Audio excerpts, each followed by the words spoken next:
Welcome, everyone, to ESPN College Football Primetime, presented by Miller Lite. LaVell Edwards Stadium, ready to roar. The 93rd meeting all-time between Utah and BYU. A couple of schools separated by just 44 miles on Interstate 15. And the proximity over the years has bred a lot of contentiousness and a little bit of animosity. Hello, everybody. I'm Mark Jones, along with Ed Cunningham. Jessica Mendoza joining us down on the sidelines in just a few minutes. You know, Ed, there's a perception in some pockets of the country that there's a sameness to Utah and BYU. Not quite the case, right? And I was guilty of that as well. This is the first time I've ever done this game. And when you look at these two schools, they really couldn't be more different. BYU, of course, a faith-based institution, privately owned. Utah is a state institution. BYU recruits their players from all over the country, even some players from overseas. Utah, mostly in the state and Southern California. And this will be the first time that they're playing outside of the same conference. Of course, they were in the Mountain West last year. Now Utah in the Pac-12 and BYU, they went the independent route. This is the first time these two teams have met in September, going back to 1958. But there is a sameness to these two teams, especially when you look at the lines up front. Big guys who can play. These defensive lines look like SEC-type defensive lines, and they play at that level. For BYU, they run a 3-4 defense, and it all starts with their 320-pound nose guard, Romney Funga. Hurt his knee last year. He's back full strength. He sets the point to stop the run. For Utah, they have a young man, Joe Kruger. The Kruger family, now their third defensive lineman here at Utah at 270 pounds. The sophomore Kyle Whittingham said he's just starting to fill out, but he's not even close to his top end. Utah's defense played well in that loss to USC. All of the stars have come out for this game, and the brightest star on the BYU landscape over the last year, Jimmer Fredette, here to do the ceremonial lighting of the Y up on the hill.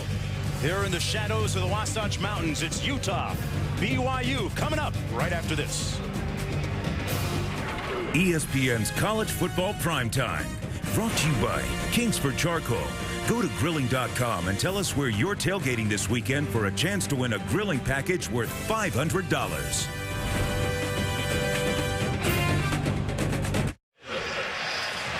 Sun beginning to set here on the Wasatch Mountains, Utah and BYU, and we're going to go down to the field, talk about this rivalry with former Olympic gold medalist Jessica Mendoza. A lot of layers to this, Jessica. Oh, yes. I spoke with Utah offensive coordinator Norm Chow about this rivalry, and he reminisced not only about his playing days here at Utah, but also the 27 years he spent coaching the other side at BYU. He told me how out of hand this game has become because of the emotions of both players and fans that go far beyond the competitive nature of the game. I also spoke with senior leader at BYU, Matt Reynolds, and he said the focus this week is on how to maturely handle those emotions in game. I'll definitely be watching the sidelines during the game to see how out of hand or in control each team really is. Yeah, Jessica, you know, the players seem to have a little bit more handle on their emotions than a lot of the fans here, which is often the case.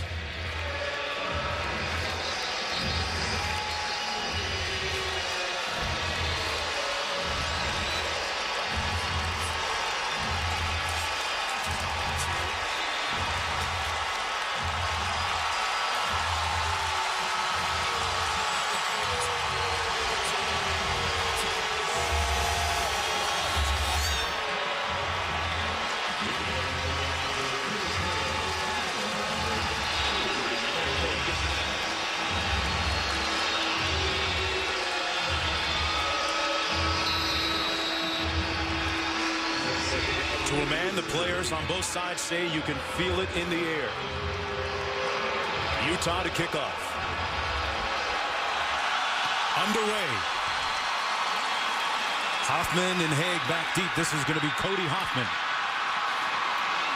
And he's stopped up at about the 21-yard line. And that's where quarterback Jake Heaps will take over after that 19-yard return. The 6'1 sophomore completing 61% of his passes on the season so far. 2 touchdown tosses, both of them to Ross Oppo, but 3 interceptions, a little bit troubling. He said last week before the Texas game he's got to get off to a good start because the previous week against Ole Miss he got off to a slow start and played well in the second half. Ed, he's got to put 2 halves together now. And I think Brandon Doman, the first-year offensive coordinator, simplified the package this week. I think it should help. Alyssa on the toss, and he's brought down for a loss back at the 18-yard line. And let's take a look at tonight's impact players, brought to you by Chick-fil-A. But for BYU offensively, Cody Hoffman's a young man who led the team in receptions last year. They have to get him off to a good start. He's not a natural catcher of the ball, so they have to get him some confidence. Matt Reynolds, the left tackle. They've been moving him around. He's projected to be a first-round pick. They're just going to leave him at left tackle and let him try to dominate. And Joe Kruger, who we showed in the open, this guy had his best game as a Ute last week against USC, and the coaches think that he's going to turn into a star for them along the defensive front. Second and long. Heaps with plenty of time. And incomplete, intended for Cody Hoffman, a guy that they said they were going to try and get to early and often in the game. And here's a look at the backs and receivers. DeLuigi came in on that second play. Correa, one of the leaders, and some talented receivers, including Oppo. Here's a look at the guys up front, and a talented group, including Matt Reynolds, who you're just referring to. And his younger brother, Houston, one of four.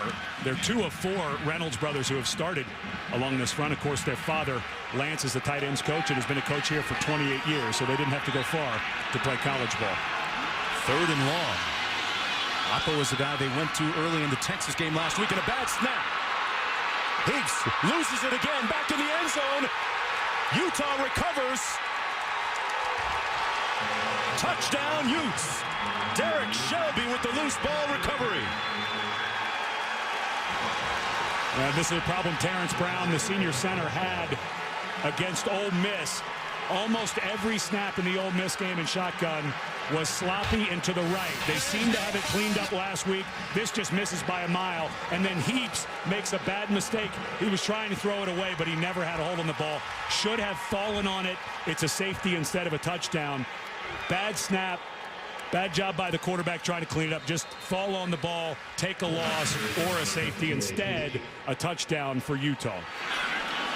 You talk about a room service touchdown to begin the game for Utah. The extra point good. And a little over a minute into the game, the Utes offense hasn't even come out on the field. They lead 7-0. And a look at Terrence Brown there trying to get his head back into the ball game. Obviously a little bit rattled at this point.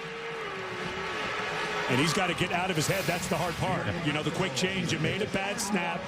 Heaps had no chance to get it. Again, going back to that. And then, Jake, it was going to be the smart play to throw it away, but just get control of the ball when everyone's coming down on you. Young quarterback. He started a bunch of games last. Now, everyone's got to settle down. If I were Brandon Doman, I would not call a shotgun snap in this drive. But they do have Heaps that can go under center. I would not ask Terrence Brown right now to do another shotgun snap. It looks to me like he is very rattled.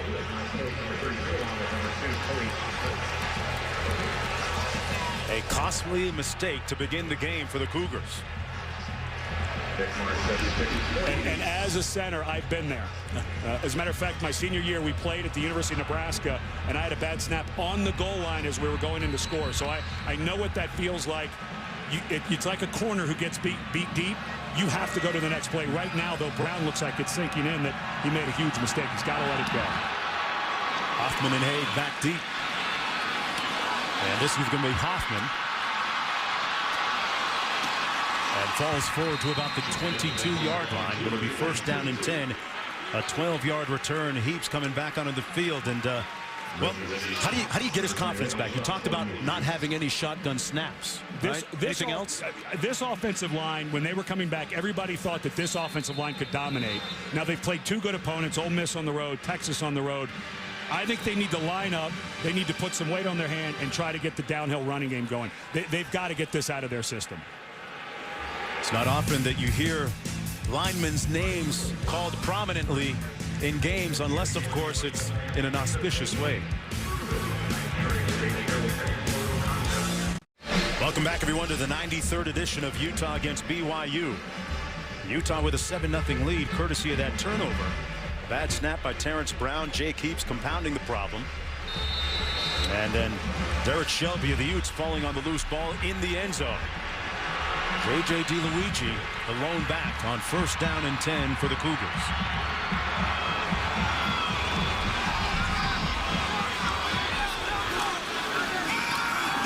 And it's DeLuigi between the tackles out over the 25. It'll be a gain of about 4, 2nd and 6. They only ran the ball for 46 yards last week against Texas. And this is something that Brandon Doman, the first-year offensive coordinator, has said they want to get going. He spent 3 years in the NFL, and he said when he came back and he was a quarterback's coach for 7 years and then promoted this year, he said, what I learned in the NFL is the run game gives the quarterback easier throws. And so that's what he's trying to do for Jake Heaps. And again, I wouldn't expect anything fancy over the next 4 or 5 calls. 2nd and 5. Quick 3-step drop pass complete. And a first down out to 2. Cody Hoffman. Ryan Lacey in on the coverage, a 15-yard pickup and a first down. How big is that for the confidence of the passing game there? Huge, and especially for a guy like Hoffman who has great ability. He had a big back half of last year, but they couldn't really get him going at practice the other day. Watching him, has had a lot of drops. He's got to get some confidence, and they said they wanted to hit that slant from under center, quick throw. A good breath of fresh air for BYU. Now, Utah needs to start feeling like, hey, wait, this is a ball game. We're up 7-0, but these guys can play a little bit. Posada in the backfield, and Heaps is going to burn a timeout.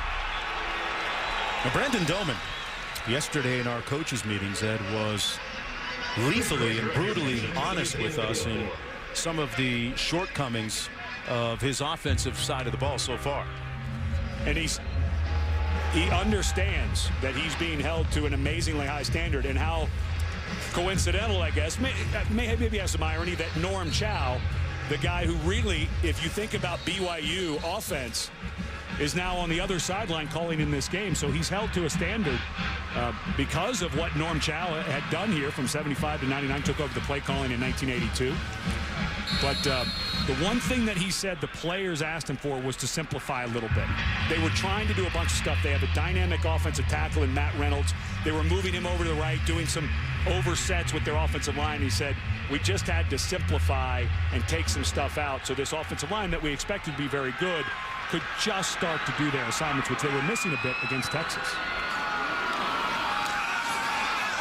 On the bootleg, incomplete. Nobody in the neighborhood that time except for perhaps Richard Wilson, the tight end. It'll be 2nd down and 10 coming up. Bronco Mendenhall, the head coach at BYU, got the job the same year that Kyle Whittingham across the field got the job. Of course, Whittingham took over for Urban Meyer when he left for Florida. And the jobs actually came open within hours of each other. It's kind of how they do things out here, huh? Tight ties between the two teams.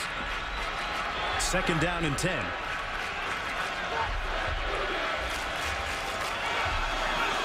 Heaps completes it to McKay Jacobson. Pickup of 5. And there's a look at Kyle Whittingham, the 7th-year head coach of Utah. 10-3 last season, and lost to Boise State in the Las Vegas Bowl. The former linebacker, defensive lineman for BYU back in the day. This is actually all WAC and Defensive Player of the Year.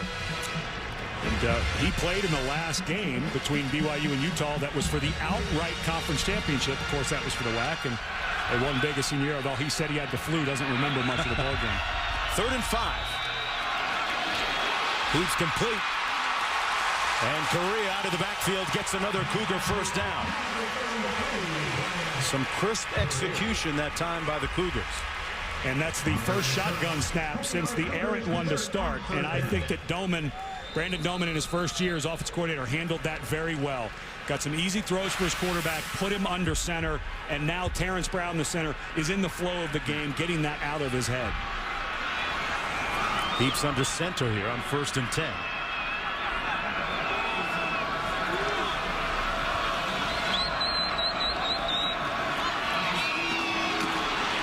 Fumble. Posada coughed it up, and Utah recovers it. Michael Walker pounces on the loose ball, the 2nd turnover of the game by the Cougars.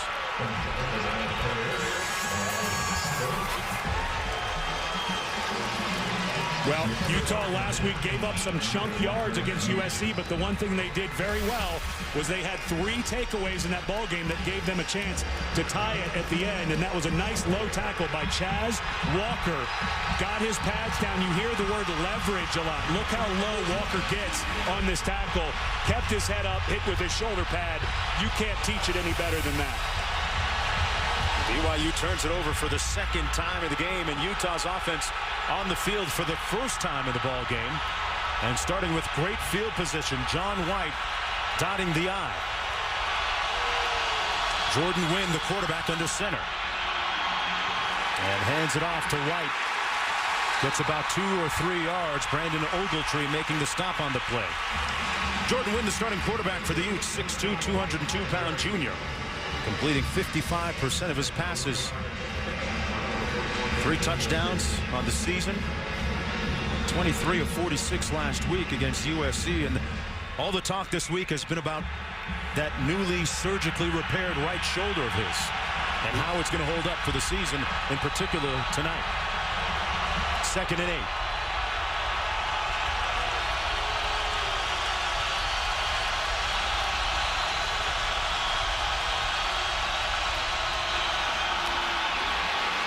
White again tries the left side and stopped up at about the 48-yard line. Got about 1. It'll be 3rd and long. Let's take a look at the impact players brought to you by Chick-fil-A. Oh, Dress Anderson last week, a freshman, showed he was ready for the big stage. Had a wonderful game against USC. And Devontae Christopher, who had an acrobatic touchdown catch last year against BYU, absolutely blew up against USC. And trying to cover those guys deep is Daniel Sorensen, who had a nice interception against Texas last week. And we asked him about that. He said, we asked him if you drop that, maybe they don't make the quarterback change and you see a different offense. He found it funny, but I think he still wanted the interception. 3rd and 7. Squeezes it in for the first down. What a catch by Drez Anderson. One of the impact players that we just showed you. A pickup of 9 on the play. The surname Anderson might sound familiar. Flipper Anderson, his father, former Ram great. And there's that throwing motion. You saw it from behind. It's a little lower than it was last year because of that surgically repaired shoulder you mentioned. And the arm strength is not quite there for Wynn, so he has to work on getting the ball out on time, and that was a really good throw. He saw it, set his feet, let it go. From the 43.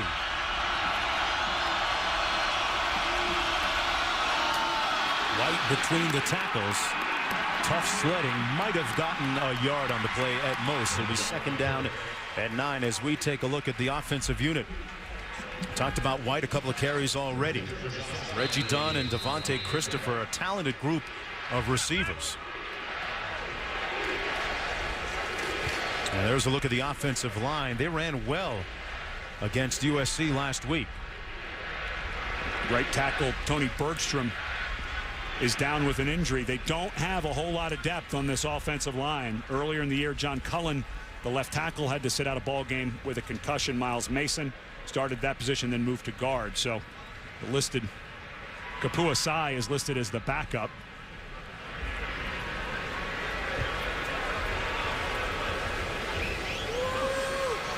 There's an injured player down there we mentioned. That's Tony Bergstrom. And the offensive line, Kyle Whittingham gave them a C+ actually after the loss at USC last week. Their first game in the newly formed Pac-12, of which they're a member now.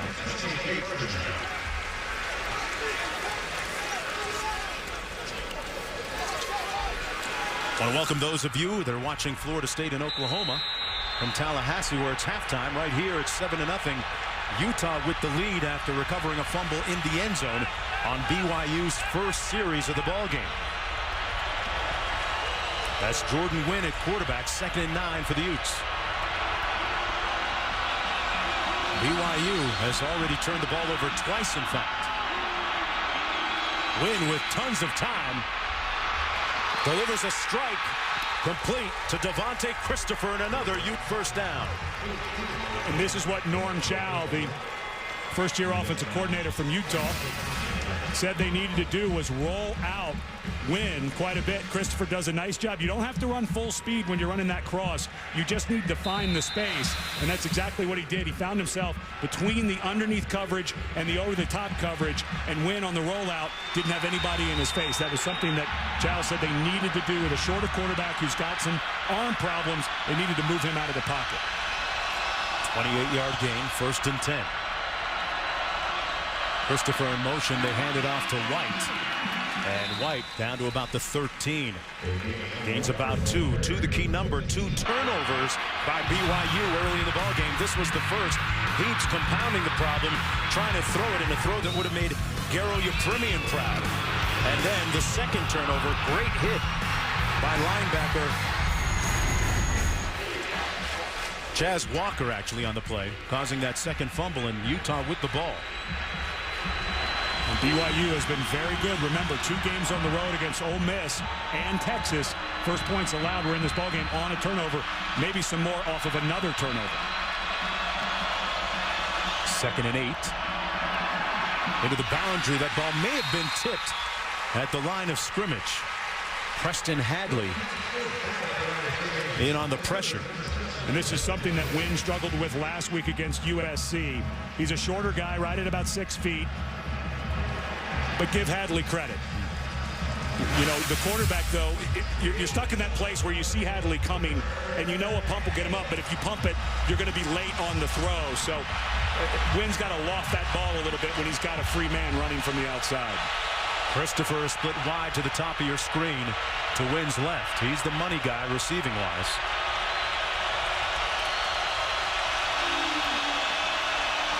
Into the end zone. Incomplete. Travis Uale lowered the boom on Devontae Christopher, who lost his hat. What a collision in the end zone. And Christopher gets up, and luckily so. That is a penalty in college football. That needs to be a penalty flag on Uale. And you can see Uale was slow getting up. That's the thing a lot of people penalty don't talk in terms about. of targeting the launch. Yeah, he went right for the headgear. In college football, the rule is you cannot target with any part of your body. It doesn't have to be the helmet, at the above the shoulders. And they even say, to be more conservative, call it if it's at the shoulders or above. And Uale, lucky he didn't get called for a penalty, which would have been an automatic first down. And lucky that he didn't injure himself. They're going to review that last play. Devontae Christopher had the ball knocked loose, or did he?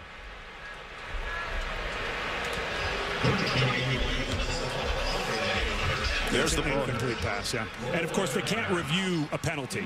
They can only review whether it was a catch or not.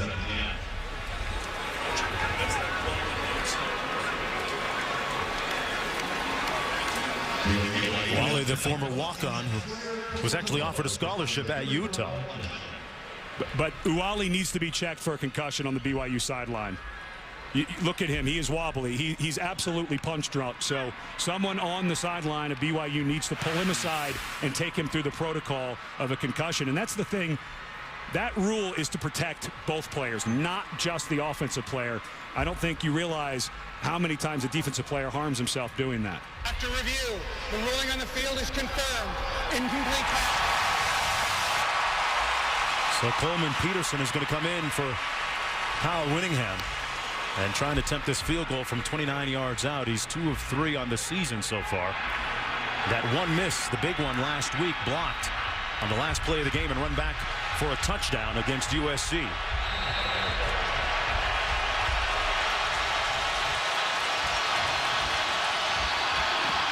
And he missed it by a ton.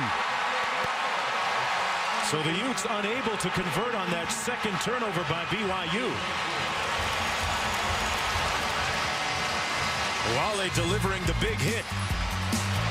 Seems to regain his senses on that last play. That was the play that prevented the touchdown.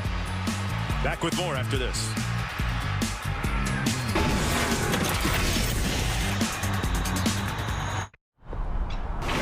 ESPN's College Football Primetime is presented by Triple Hops Brewed Miller Lite.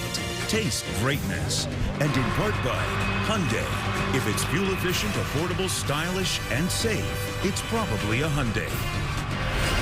We take a look at the protective saran wrap, bubble wrap, whatever we want to call it, on campus in Provo because of the encroachment of these rabid Utah fans. They've been known to desecrate some of the statues in the area at Cunningham. Paint the town red? Literally.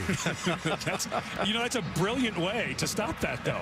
Because if you do a lot of saran wrap and that really strong industrial stuff, it takes a while to get that off. And you're going to catch someone while they're doing that if they're up there trying to paint it. Smart move.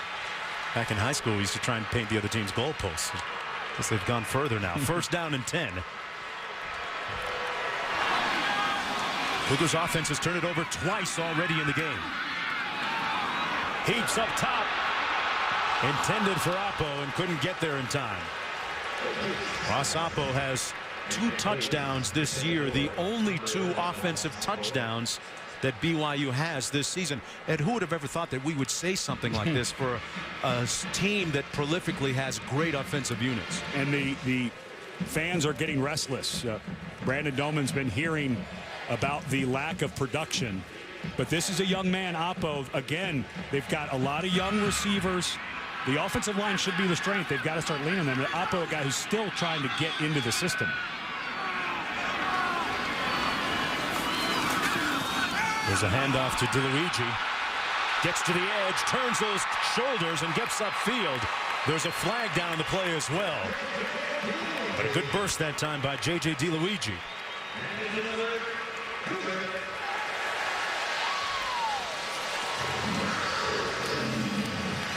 A 10-yard gain if it stands.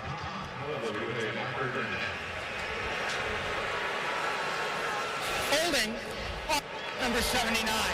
10-yard penalty from the spot of the foul. Replay, second down. Well, they're going to bring it back.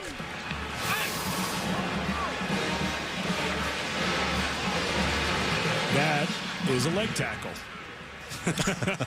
It's actually 78. They called 79 Houston Reynolds.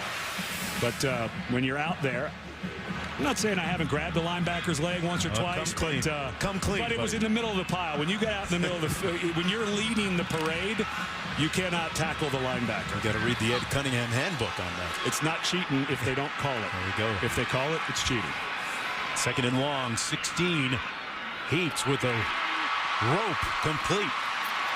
Hoffman and a host of tacklers pushing him back with his forward progress around the 26. Well, this week on ESPN's Monday Night Football, second-year QB Sam Bradford leads the Rams into MetLife Stadium, where they'll face Eli Manning and the Hungry Giants.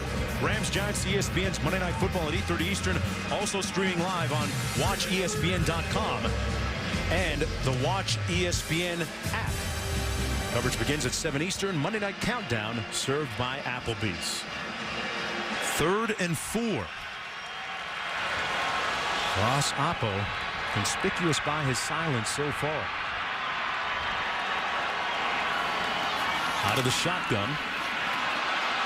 Heaps finds a receiver at the 33-yard line to McKay Jacobson. And let's head back to the studio for this update brought to you by Taco Bell. Thank you very much. It is a Taco Bell studio update. Illinois trying to start 3-0 for the first time since 2001. Nathan Schillhouse to A.J. Jenkins. The Illini up 17-14. Oklahoma over Florida State on ABC. All right, thanks a lot, Wendy. On 1st and 10, Josh Quezada gets upended by J.J. Williams. There's a defense last week that forced 3 turnovers against USC, 2 of which led to touchdowns. This is a very opportunistic group.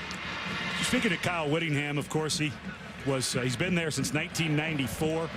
Came in as a defensive line coach and then was defensive coordinator and, of course, took over as head coach. He said, we've always had speed on defense. You go back to that Sugar Bowl win against Alabama. He said, we were as fast and as physical as Alabama. And he thinks this defense is as fast as he's ever had. Not as experienced in some areas, especially the secondary, but he loves their speed. On 2nd and 9, great pass by Heaps, complete to Jacobson. Close to a first down, working against Michael Walker, picked up 10, and they move the chains.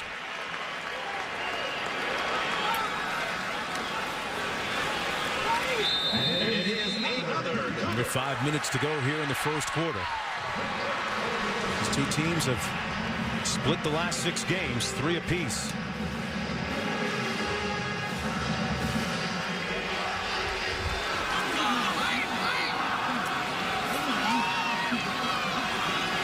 DeLuigi dotting the I. They didn't go for the fake. Heaps taking a shot. Complete at the 18-yard line to Cody Hoffman, and another Cougar first down. A 37-yard gain. Heaps' athleticism makes this play happen. He goes to execute the bootleg, and Utah has it perfectly defended with a corner blitz by Ryan Lacey, but Lacey got juked. They're going to go back and look at that film, and then, of course, Hoffman down the field. There was actually good coverage by the safety, Eric Rowe, but the ball was underthrown by Heaps. DeLuigi makes the catch out of the backfield, breaks a couple of tackles, and a late hit. They're going to tack a few more on.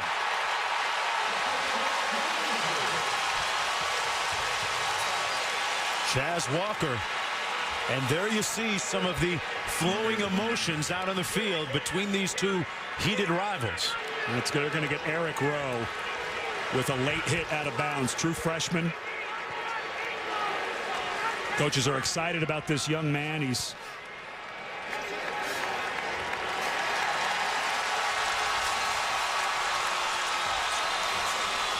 That was against Eric Rowe, number 18.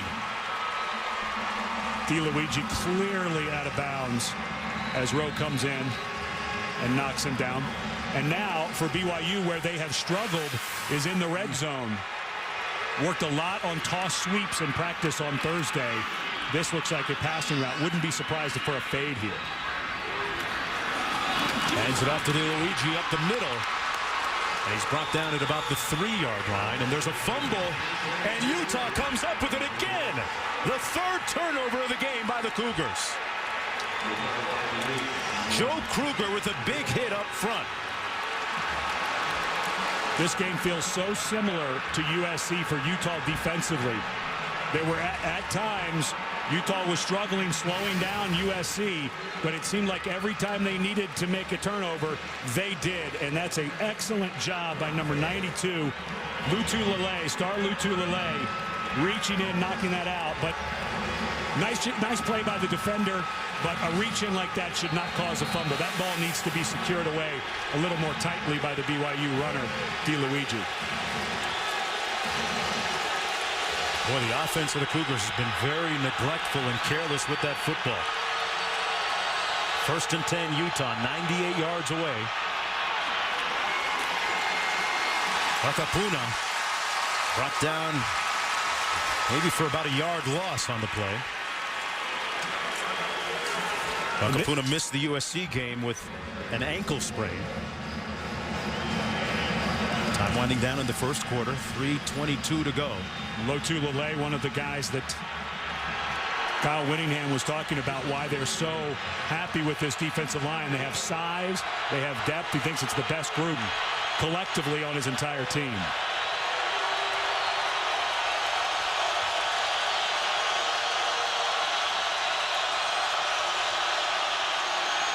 Win with time. Completes it to the 7-yard line to his tight end, Kendrick Moai. Second-year starter.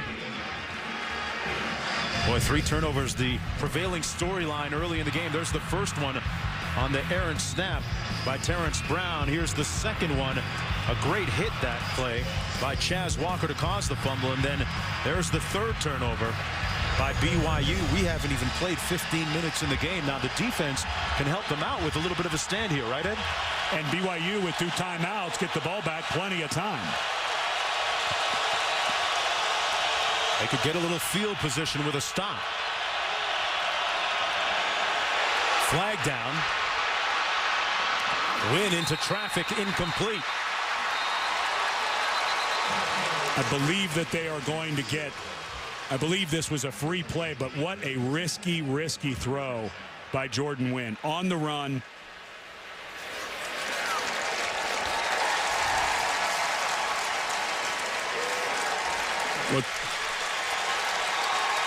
Let's go downstairs to Jessica Mendoza for more. Standing behind the BYU bench, offensive coordinator Brandon Doman lit up his offense and said, do not self-destruct. This is where we're a family. It's moments like this we have to stick together. And that emotion certainly being stirred right now because of those turnovers. Sean Selwood into punt, averaging almost 38 yards per punt on the season.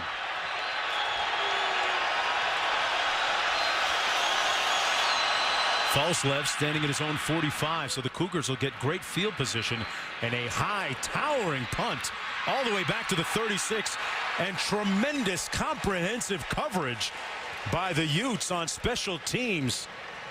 Reggie Tops with the tackle after that 61-yard punt. The break's going Utah's way, and blanket coverage in the kicking game as well.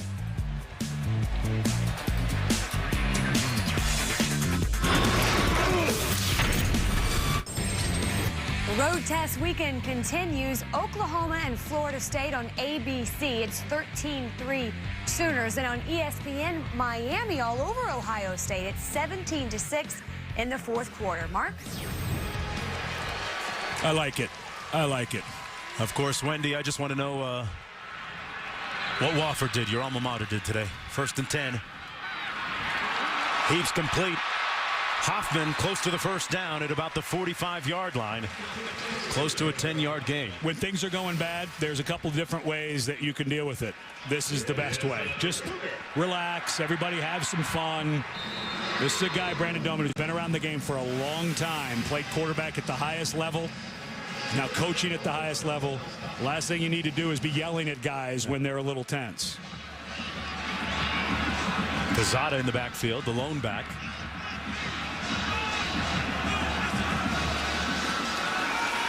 Play fake, going to take a shot over the middle, complete. Hoffman again. Down to the 30-yard line. Lacey finally making the tackle. You know, BYU's actually been moving the ball when they're not self-destructing it. And 24-yard gain. And they have big, good, fast athletes at receiver. And watch this ball get caught out in front by Hoffman. Did an excellent job of using his hands. This is a guy who he struggles catching the ball sometimes. They work with him all the time. But remember, they said they wanted to get him that confidence early. That ball stuck in his hands immediately. He wasn't in his head thinking about it. He just snatched it. 7-0 Utah here at Lavelle Edwards Stadium. BYU with 3 turnovers hurting their cause so far early in the ball game. This is Michael Elisa. Brought down after a gain of about 2 or 3 on the play. Kruger making the stop. And BYU needs to start thinking about timeouts. Here's how we got to this point. Utah with the lead, 7-0. Heaps compounding the problem of the bad snap. For those of you just joining us. And then the second turnover right there on the good hit by Chaz Walker. And here's the third turnover by J.J. DeLuigi. Utah actually could be leading 10-0 if it weren't for that missed 29-yard field goal as well. I apologize. I said BYU should be thinking about a timeout. There's so many things that happen. I thought we were in the second quarter. Apologize for that. You got it. Heaps is connected on his last 7 in a row. And the streak ends there. Intended for J.J. DeLuigi. Good pressure up front by Joe Kruger, whose name we've called a few times already, Ed. Joe, a young man that they expect big things out of. Of course, his brother Dave also plays here in Utah, and their other brother, Paul, played at Utah, now with the Baltimore Ravens. But Joe, 6'7", 270 pounds, and coaches think he can get up to about 290. He still looks very lean at 270. 3rd and 7. They get to the 22 for the first down. Heaps bounces one in, incomplete, intended for Jacobson. Conroy Black in on the coverage, telling Heaps, you don't want to throw it my way. There's some of the jaw-jacking we see going on in this series historically between these two teams. Actually, Matt Reynolds, the offensive tackle, told us during our meetings yesterday that after that blocked field goal last year, which allowed the Utah victory, that one of their fans came up and got right in his face. It took all he could to restrain himself. Sorensen now in for the field goal attempt. This one coming from 46 yards out. And it is true. With 9 seconds to go in the first quarter. And that is a new long for him.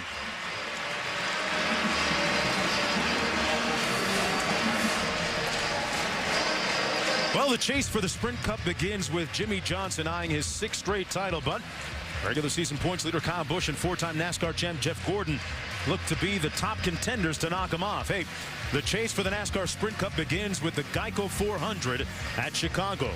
Coverage beginning Sunday at 1 Eastern on ESPN with NASCAR Countdown presented by Napa. You know what, Ed? 3 turnovers, and you'd think that it could be a lot worse maybe for BYU? They need to. It's unbelievable how lucky they are right now that it's not worse than 7-3. But I think a lot of that has to do with Utah hasn't been on the field much offensively. BYU has moved the ball, but they have those turnovers, and Utah hasn't been able to really get into a rhythm. BYU has 130 total yards in the game so far. That's why I thought it was the second quarter. We played a lot of football. It felt like it, yeah. In one quarter.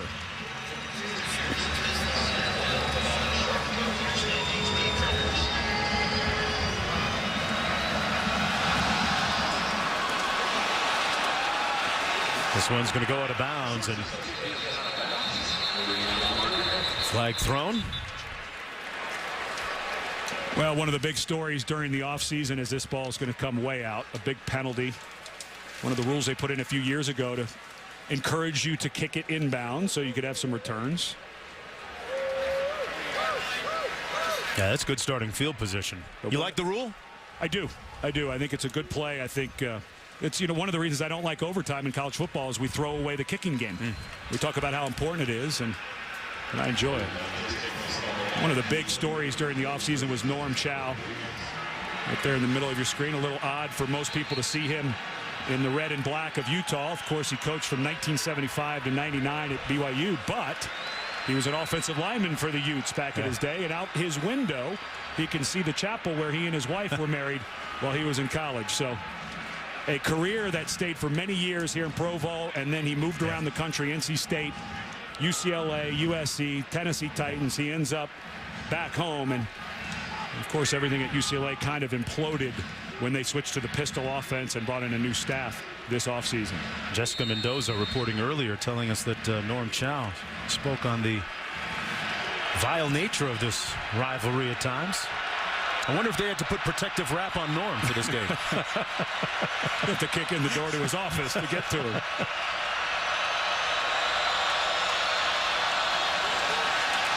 Incomplete. And a nice tackle at the 43-yard line by Ogletree. A gain of 4 on the play. Williams making the catch.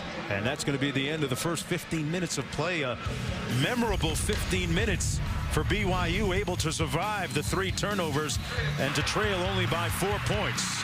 More when we come back.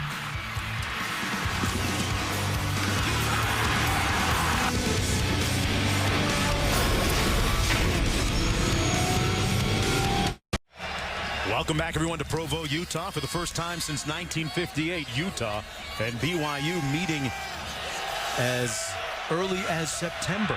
7-3, Utah with the lead. 2nd and 6 to begin the second period. Wynn completes it. What a move by Christopher, and he fumbled it, and BYU now recovers.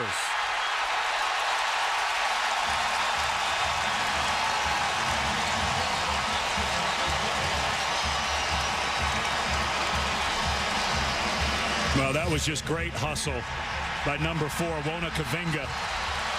The transfer from USC. As Christopher was fighting for extra yards, Kavinga came from his linebacker spot. And how often do you see it when a guy's in space, that ball gets away from the body some, and it gets knocked out? Christopher does a nice job getting out of the first tackle, but the ball, it got away from his body. I noticed watching Clemson today. Watch that ball. It's away from his body. You hear high and tight all the time. And I always think of Tiki Barber when he had fumble problems, and you saw him run, and the ball was way up above his number. Right. And he never let it go. And some young players look at that ball, get away from the body, take nothing away from Kavinga, but that ball gets away, it's going to get knocked out. Out of the backfield, pass complete to Mendenhall. Zed Mendenhall. Out of the backfield, he's 5'11" junior coming off of an ankle injury. We have seen a preponderance of turnovers in this ball game. We've had 4 turnovers. 3 by BYU and 1 by Utah just recently. On 2nd and 5, close to the first down is Josh Quezada. Now, Ed Cunningham, the goal in football is to hold on to the football and not fall over. Yeah. How do you do that? Well, I mean, you see guys a lot of times. So the ball has a bunch of pressure points here, here, here. You see guys carrying it down here. The ball needs to be up here because when you have it back here, someone comes from behind when it gets away from your body there. The ball needs to be there, and that needs to be a pressure point against your chest. So you have 1, 2, 3, 4 pressure points against that ball. Yeah, it slows you down just a little bit, but you don't have 4 turnovers in the first half of the game if you carry the ball like that. And a first down run by Quezada, who kept that ball. That's what you mean when you see and hear people and coaches say high and tight. High and tight. Yeah, you want it up. See, if he had it in his left arm, he's got 0 on his chest. You wouldn't want to be able to see that. When it gets down around the ribs. Offense, number 20. 5-yard penalty. Replay 3rd down. So they take the first down off the board and replay 3rd. Tell you what, you can't style ball. When you're running high and tight, you can't style with that ball. And it does slow you down. but the problem is, if someone's catching you from behind, look at that ball. There's 1 point of pressure on that ball, his hand. That's it. There needs to be a minimum of 4 points of pressure at all times. And it's hard because you're moving. It's athletic to use your arms. It's very difficult. But I look back to Tiki Barber, who was a horrible fumbler early in his career. Go back and watch him at the end of his career and see how he held that ball. 3rd and 6. Incomplete. Intended for J.J. DeLuigi, and it's 4th down coming up for the Cougars. Well, after making 7 consecutive passes at one point, Heaps has gone a little bit cold here. And he has been up and down this season. And Brandon Doman was talking to us about he's a very confident young man. And if there's anything, I need to bring his confidence down. He said, now, I'd rather have too much confidence because it's hard to kind of pump a guy up. But he's got a great arm. He can hit all of the throws. Just sometimes he feels like he can fit some stuff in that maybe he shouldn't. Stevenson standing at his own 36. Got a flag down on the play. McNabb watches it bounce over his head and into the end zone. It'll come back out to the 20-yard line. A 48-yard punt. A net of 28. Let's see what this flag is about.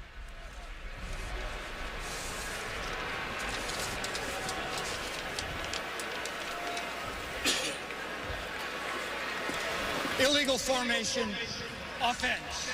Receiving team is elected to have that penalty enforced at the subsequent spot where they will put the ball in play, the 20-yard line, first down.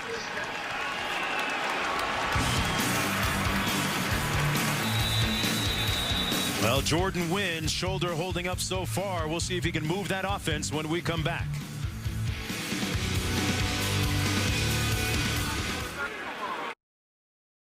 Hey, check this out, folks. Last night, BYU-Utah rivalry going global. Almost 4,000 people shattered the Guinness World Book record for dodgeball. They used 700, that's right, 760 balls in the game. The charity was the beneficiary of it. The Camp Kesem for kids. And Ed, I'm not sure how you tell somebody they're out after getting hit there. I don't know. It looked like madness. I read in the paper, too, they broke a world record. 372 broken noses. Oh, yeah. Okay. It is a rivalry. It's for the kids, though. 1st and 10. Bonnie Vakapuna. Let's check in with Wendy Nix back in the studio. Wendy? Mark, thank you. We will head west to the Coliseum in Los Angeles. USC hosting Syracuse. Matt Barkley complete here to Randall Teffler, 44 yards in the score. And the Trojans lead 24-10. Alabama shutting out North Texas 34-0. That's in the fourth quarter. And South Florida put up 70 over Florida A&M. All right, thanks, Wendy. Second down and 10.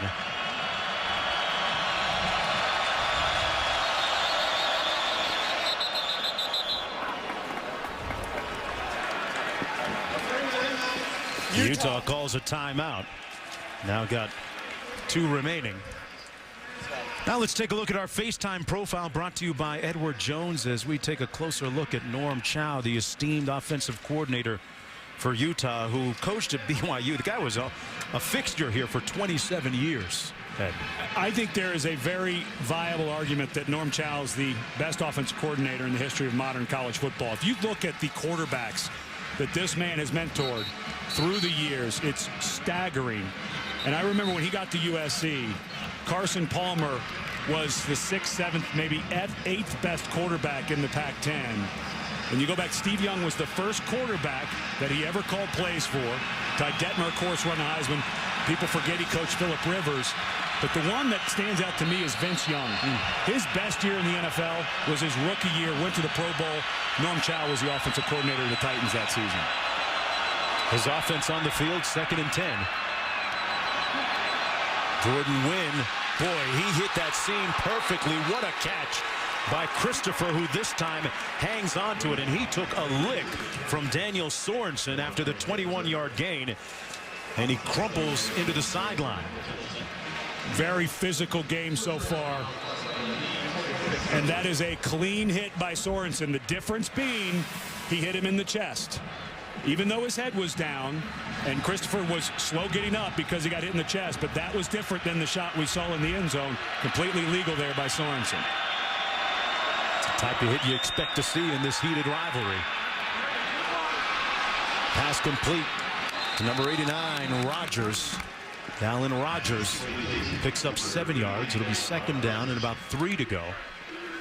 It's the first time these two teams have met in September since 1958, meeting as an independent and a member of the Pac-12. That sounds strange, doesn't it, as we take a look at Christopher still crumpled up on the sidelines there. And that's a guy they can't miss in their first Pac-12 game last week against USC. 11 catches, 136 yards. And despite the fumble, you saw how good he is in open space. The Utes need him back. Drez Anderson, their 2nd most prolific receiver. They run it. This is White. Nowhere to go, and that's going to be a big loss on the play. Back at the 45-yard line, Jameson Frazier making the stop. This is just a mistake by a young running back. Even though White's a junior, he was in junior college this time last year. When there's this much penetration, you cannot try to bounce it to the outside. Frazier, good speed. These outside linebackers for BYU, there's 4 of them that are interchangeable. All of them can run, but that's just inexperience at running back thinking he could bounce that ball outside. 3rd and 10.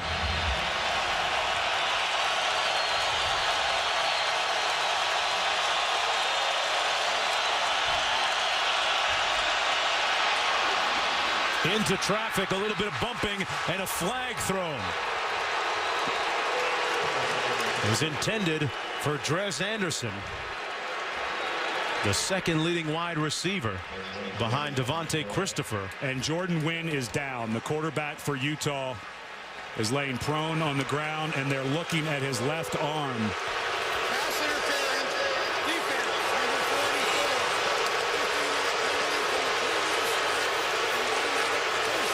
44. And for Utah, this is a big loss. There is nobody on the roster for Utah that has taken snaps at this level of college football. Good clean hit by Frazier. That sure Not was. late. Yeah. He just landed awkwardly. You know, we saw that with Sam Bradford against BYU a couple of years ago when he landed on his elbow. I believe that's the same thing that happened to Wynn. Where his left arm, as he's being tackled, got jammed into the turf. Again, clean tackle, clean hit by Frazier. And you see John Hayes, the backup quarterback, number 9, trotting onto the field right now. And this is a young man who was headed out of junior college to Nebraska Omaha for this season, and then Nebraska Omaha folded their football program and he ended up at Utah. So not a highly recruited guy out of junior college, never taken a snap at this level of college ball, and here he is against BYU on the road. Coming into a rivalry game. Let's see what they do with him on the first snap. He's going to run it. Check that. He came on, and then it was Tyler Shreve taking the direct snap on that play.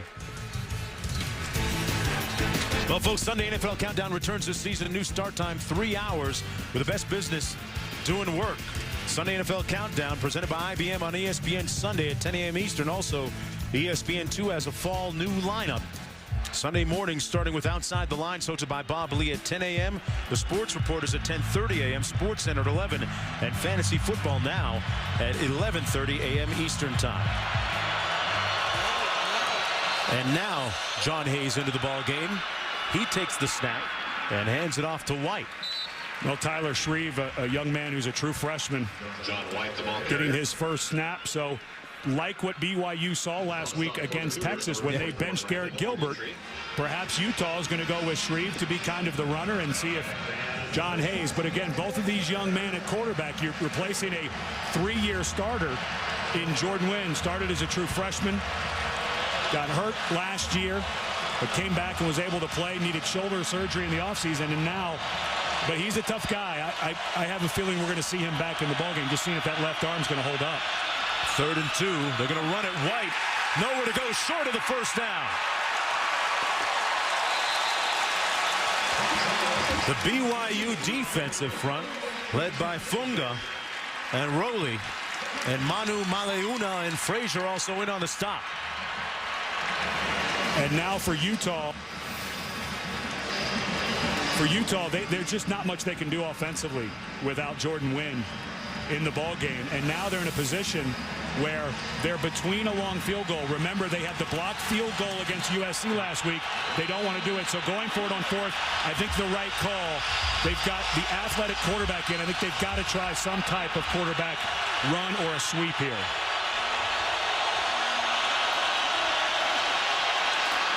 Pass almost intercepted, and the Cougars take over on downs. Joe Sampson knocked it out of bounds on the pass by John Hayes. So the Cougars defense making the first definitive play of this rivalry game. Back with more from Lavelle Edwards Stadium after this. ESPN's College Football Primetime, brought to you by Dr. Pepper. With 23 flavors, Dr. Pepper is always one of a kind. And eBay. When it's on your mind, it's on eBay. Buy it new, buy it now. A look at the Provo Temple, a glow at night here, and a beautiful evening here in Provo, Utah. A couple of schools separated by 44 miles on Interstate 15. Just a few miles away from Great Salt Lake. College Football Primetime presented by Miller Lite. Mark Jones, Ed Cunningham, and Jessica Mendoza down on the field. Utah leading 7-3. And Heaps hands it off. Correa, one of the leaders, picks up a couple. And now for our rivalry history, brought to you by Sprint. This is the 93rd edition of this game. And you know, the thing that really jumps off the page, they've split 24 games right down the middle, 12 apiece. And what's interesting about this rivalry is Utah leads 54-34-4 according to Utah. BYU says it's 51-31-4 because they don't count the games when they were the Brigham Young Academy, not the Brigham Young University. We do our own numbers. Pass complete. Heaps dials up Holt's number, and it's a first down deep into Utah territory at around the 30, a 31-yard gain. And Holt, a young man that they've wanted to get in the mix at a tight end, and a really nice throw by Heaps. Chaz Walker actually has pretty good coverage dropping back. But it was good spacing, and Holton, more of a traditional tight end than they're used to here at BYU. Had a career game last week against Texas. So you make the catch, you make the run, they'll keep throwing it to you. Luigi in the backfield on 1st and 10.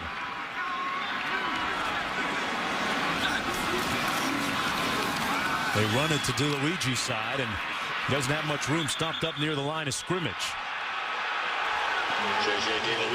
DeLuigi taking exception to that hit by Matt Martinez. No flag on the play. And Martinez was a part of the bad blood at the end of the game last year after the blocked field goal. He shoved Mitch Payne, the quarterback, kind of rubbing it in a little bit, and I'm sure the BYU players are aware of that. They've seen the video. There's Martinez, and they were still in the field of play, so he's finishing the tackle, but DeLuigi not happy. 2nd down and 10. Little play fake. Heat going up top. Oppo. Touchdown BYU.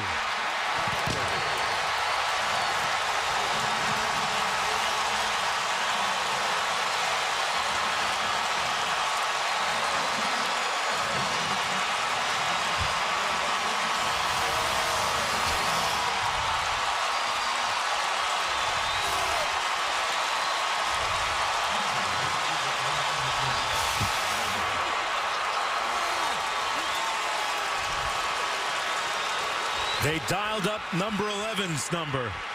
Ross Oppo, the guy they've been trying to turn loose for a couple of games now. And that's his 3rd touchdown catch of the season and a career-long reception.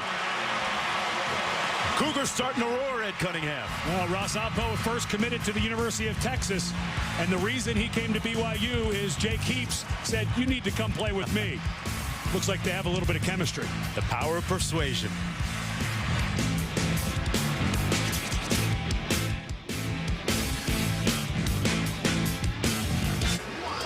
Heaps to Oppo for the touchdown. Oppo, a guy that brings something special to the field. Let's go downstairs to Jessica for more.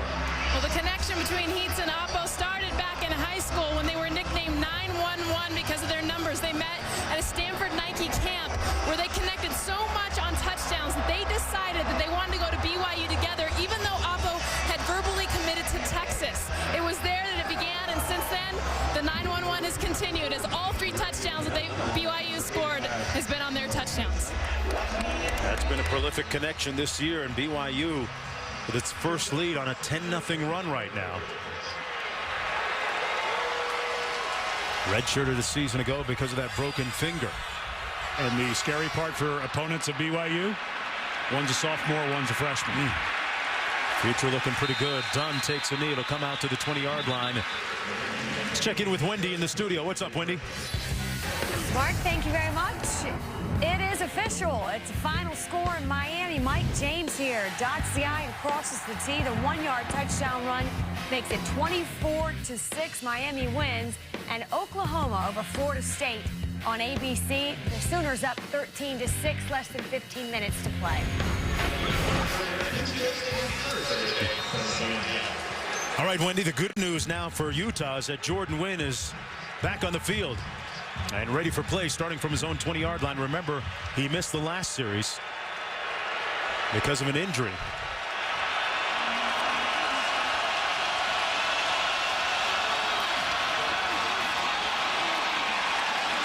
Out to the 24 is John White, and Jessica, tell us about Wynn. What's happening with him? Well, Jordan Wynn, when he came off the field in the last drive, he was shaking his left elbow and in pain. He's like, it hurts bad, and the trainer came up to him, grabbed his right arm and said, hey, this is the only arm we're going to need from you tonight. They both laughed, and you can see he's back in the game. Yeah, he's a guy that Jessica has been really clutch for them over his short career. He's orchestrated 6 fourth-quarter scoring drives against BYU. They scored 17 points last year in the fourth quarter to win in a big comeback in this ball game. On 2nd and 6, quick 3-step drop. Drez Anderson with the catch, and he can be lethal in the open field. Gets the first down out to the 37-yard line. Travis Uwale makes the stop finally, but Anderson with the first down, a second leading wide receiver on that team. AKA Drizzy Drez 6 on his Twitter account at Cunningham. I had to follow after that. You know I'm not a twit. I don't even know what that technology is. First down and 10.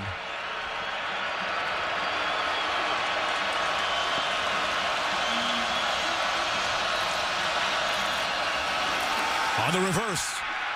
This is done. It's got a bunch of blockers in front of him. And a big hit at the 46-yard line. They are bringing some wood down there tonight. Preston Hadley finished that one off, but it looks like Utah has found a guy who knows how to run the reverse. Done last week at a 51-yarder against USC. But it looks like he runs into a truck. Just really good technique. You watch these tacklers, it pads down, hitting with their shoulder. Wale earlier, of course, had the one that could have been a penalty, but everything else, these hard hits have been, other than that one, been very clean. First and 10. Win with plenty of time. And almost intercepted. Should have been picked off that time by Corby Eason. And this, boy, that was a freebie. Yeah, it was a misread by Wynn. He didn't see that the backside corner, Eason, had not dropped off into deep coverage. He's looking downfield, comes off it late, had no idea the corner was there.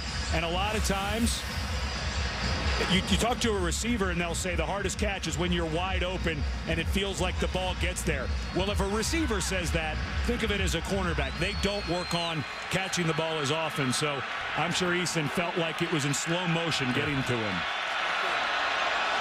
Christopher back in the ball game. Win with all day and another big hit. The pass incomplete. Christopher the target. Preston Hadley was bringing some knock. He had a lot of bass in his speaker that time. And Christopher down again. Looked like he may have been holding his right wrist. The first hit by Sorensen hit him right in the chest. Second play back in the ball game, he gets hit again.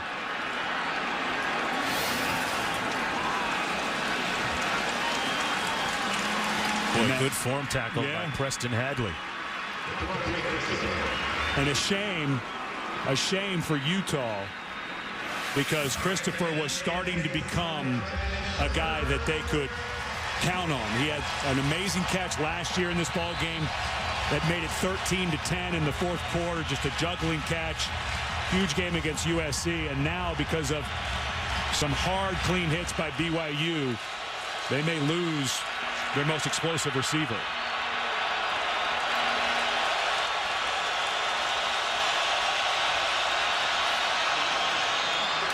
Incomplete, and a flag on the play. Travis Uwale may have gotten there a little bit early. The pass intended for Drez Anderson. I think that there is an argument that this was an uncatchable ball. Now, what you can call is hitting a defenseless player.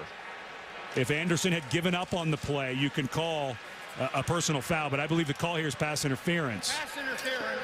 Defense. Number 23. 15-yard penalty from the previous spot. An automatic first down. Well, they deemed it catchable if they're calling pass interference. One more look.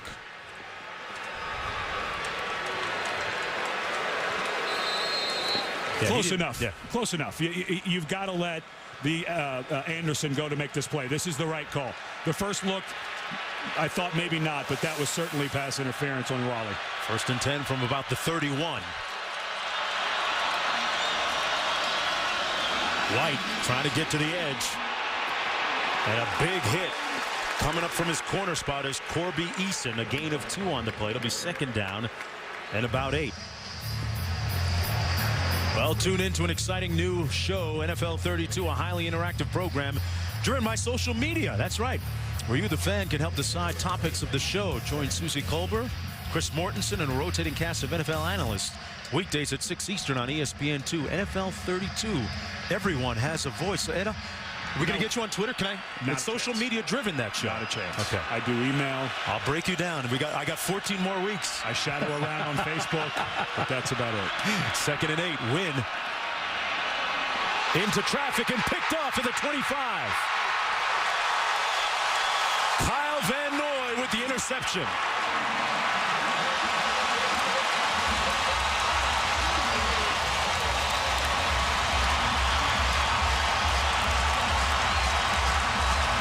That was a slam dunk for Jimmer.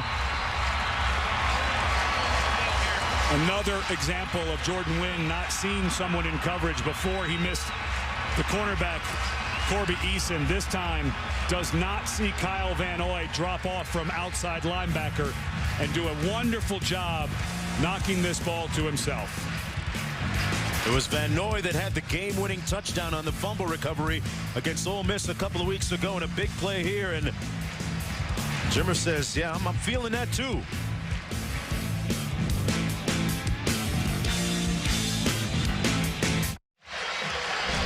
Celebrating its 7th year sponsoring the Good Hands Field Goal Nets, Allstate makes contributions to participating universities' general scholarship funds for each field goal and extra point kicked.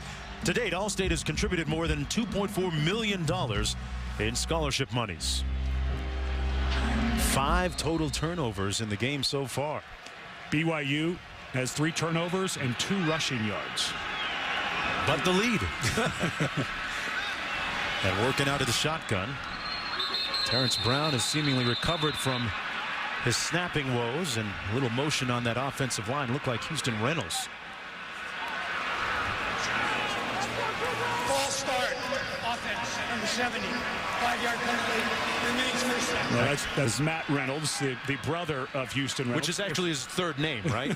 Yes, he was first named Houston, then he went to Cody, and then he became Matt, and that's their father, Lance, 28th year coaching. Of course, played for a little while in the NFL as an offensive lineman, so not a shock that 4 of his sons are collegiate offensive linemen. 1st and 15. De Luigi with a nice move through the hole. Got back some of that yardage. Check in with Wendy back in the studio after that gain of 6. Wendy? Mark, thank you very much. Coming up in the Outback Steakhouse halftime report, we'll travel to Tallahassee for a check on Oklahoma and Florida State. It's the Tigers versus Tigers, and the top team might surprise you. And Robert and Todd are here with their Saturday studs. We'll be back at the half. Heaps under heat and throws it away. Incomplete. The pass intended for Fallslev. And talk about action in the Pac-12 today. See some scores at halftime. What about that impressive game by Cal defeating Presbyterian College? I figured the Blue Hose would be on a roll still after that big win against North Greenville last week at home. And of course that season opening loss against Wendy Nix's Wofford crew. The only reason you know that is your son has accepted a scholarship to Presbyterian. I'm not just going to let that slide. And by the way, congratulations. You can put me on blast like that, huh? Luckily, he accepted it in basketball, not football. Yes, sir. 3rd and 9. Heaps. And incomplete, intended for McKay Jacobson. Stops the clock. 4th and 9. And Utah with some time to get a little something done here. A couple of timeouts remaining. You know, both of these teams, it's like it's like a heavyweight fight. I mean, these are 2 very physical teams. The hitting has been amazing, but it's like both of these teams, they can't get anything going offensively. I think a lot of that has to do with the good defenses. But now Utah gets it back. With Wynn back in the game, I think they've got to get him out of the pocket some. You know, they talked about moving him some. They've just got to do it. Stevenson with a punt. A low line drive, returnable one at the 32. This is Charles Henderson out to the 37, a 5-yard return on that 41-yard punt. As we mentioned, 3 BYU turnovers and 2 by Utah. This was the first one of the game as Heaps compounding the problem, causing the touchdown by Utah, and then this was the second one. A good hit caused that one by Chaz Walker. There's the 3rd one on the fumble. And then, well, Devontae Christopher turned it over there after making a nice move and catch. Wynn gets picked here. And that's where we stand right now. 5 turnovers, maybe a little bit of stage fright, nerves in a big game like this. Ed, what do you think? No? The snap, I think, was just nerves at the start for sure. But the rest have been bad technique. And for the second time tonight, Jordan Wynn has a ball tipped and deflected at the line of scrimmage. Jordan Wynn is really struggling with that bad arm. And I'm not talking about the injury he had in this game. His right shoulder, he had major reconstructive surgery. His throwing motion has come down. He's a short guy to begin with, but he is really struggling throwing the ball from the pocket. Last week and this week, he's just getting the ball batted down too much. They've got to use sprint protection, get him away from the line of scrimmage. Those are just wasted plays. On 2nd and 10, completes this one out to the 43-yard line.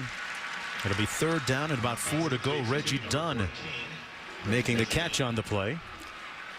And at some point, if I'm BYU, I'd start thinking about one of those 2 timeouts. Save a little bit for your offense. You don't really, it's kind of in a tweener time right now whether to do it. But Utah's just seeming to want to take their time a little bit here. Of course, 2 timeouts, it's not too bad.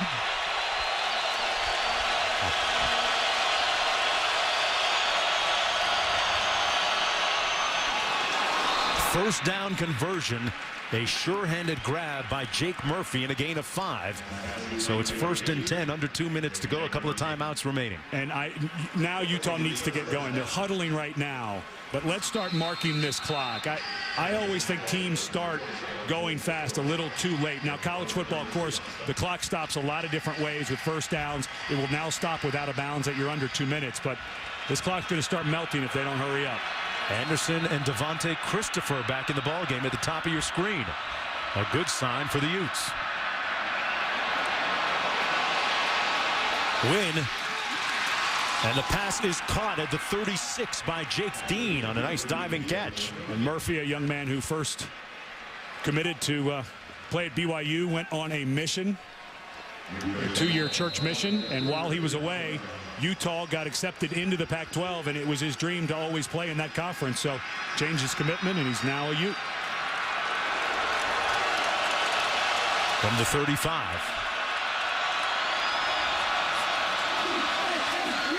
Pass complete, a gain of about 3. It'll be 2nd and 7 out of the backfield. That was Rogers on the catch. And I always feel like here is where you should take a timeout.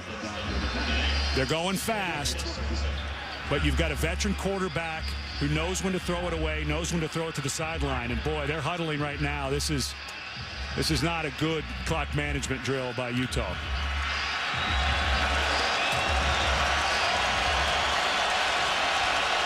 Right now on the fringes of field goal range for Coleman Peterson.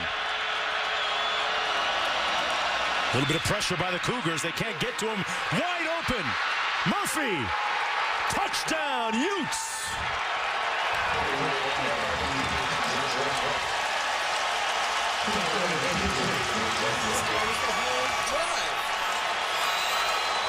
Jake Murphy put his indelible mark on that drive. 3 catches. And Utah with a 3-point lead. And there's a Utah player down at the 36-yard line.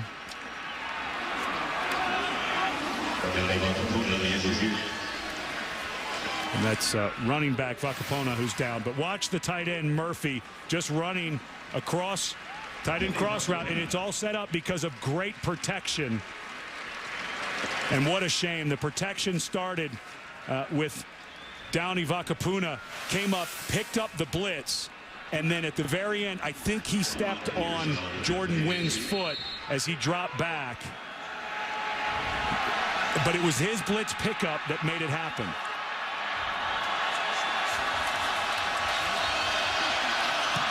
The extra point good, and Utah leading by 4. Jordan Wynn with his 4th touchdown pass of the season, the 29th of his career, and Kyle Whittingham's team leading by 4. And just a shame for Utah. Downey Vakapuna does a nice job. Watch him come up, pick up the blitz, but as he starts to get pushed back into the quarterback, That was a cross blitz by the linebackers. His leg gets caught up with Jordan Wynn. Such a tough thing. The young man does a wonderful job picking up the blitz. And gets hurt.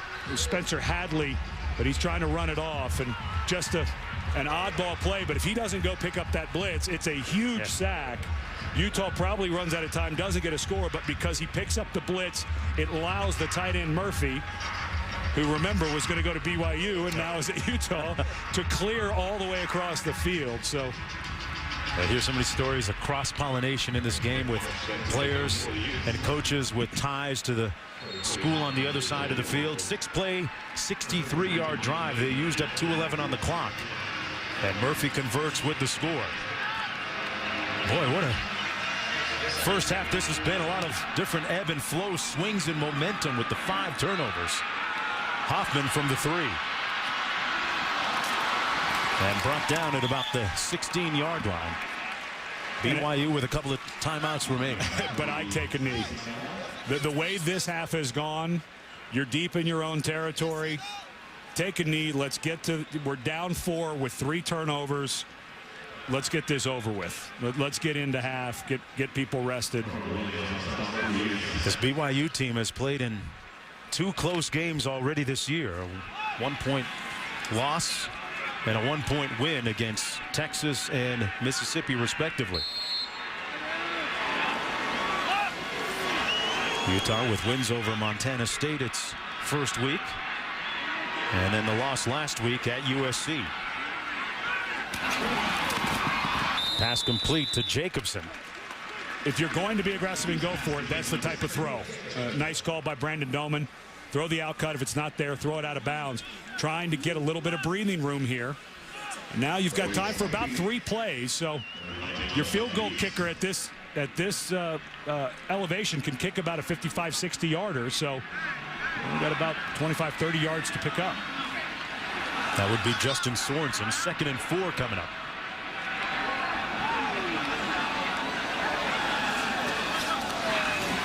Heaps out of the shotgun. Incomplete, and a flag down on the play. You talk about the great lineage of quarterbacks: Jim McMahon, Ty Detmer, Mark Wilson, Gifford Nielsen, and Heaps, the latest in that long line, says he keeps in contact with Robbie Bosco frequently, critiquing some of his performances. Yeah, he had Heaps. They're going to get an illegal chop block at the line of scrimmage. I believe it's what they used to call the high-low. Offense, number 78. Penalty will be enforced. Half the replay, 2nd down. But it was Bosco who was talking to Heaps. Remember that interception he threw against Ole Miss that returned 96 yards for the touchdown.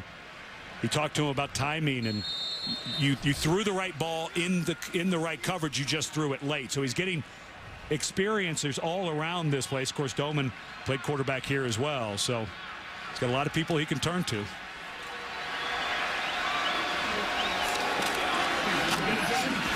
Hand it off. Quezada.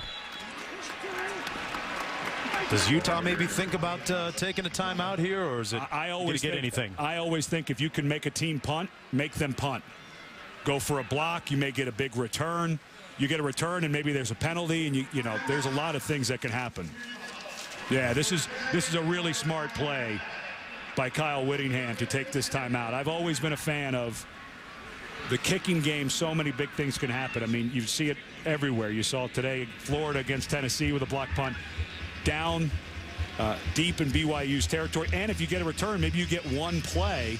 Right, clock probably runs out, but maybe you get one play where you can throw it towards the end zone. Whittingham telling us earlier this week in our meetings with him that his favorite memory as a player in this series was at BYU for the conference title, the 56-28 win, and he was sick most of the night before. You'd mentioned that earlier. Then as a coach, he remembers that 3-0 shutout in 2003.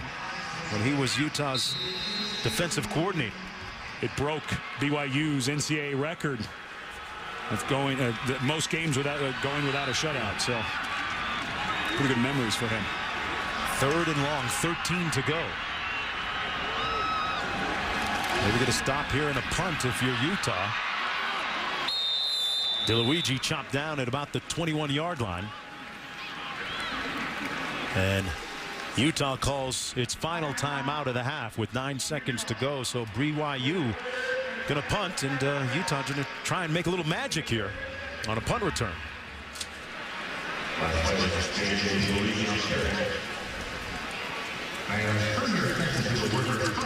Fourth down coming up.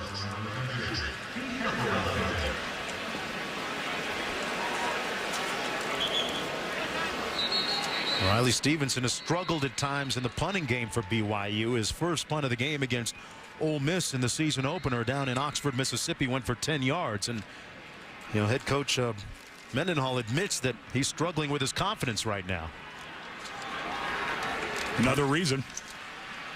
And of course, BYU does the spread formation and puts a bunch of big bodies as a personal protector, so difficult to get there, but have a true freshman, Charles Henderson, with good speed.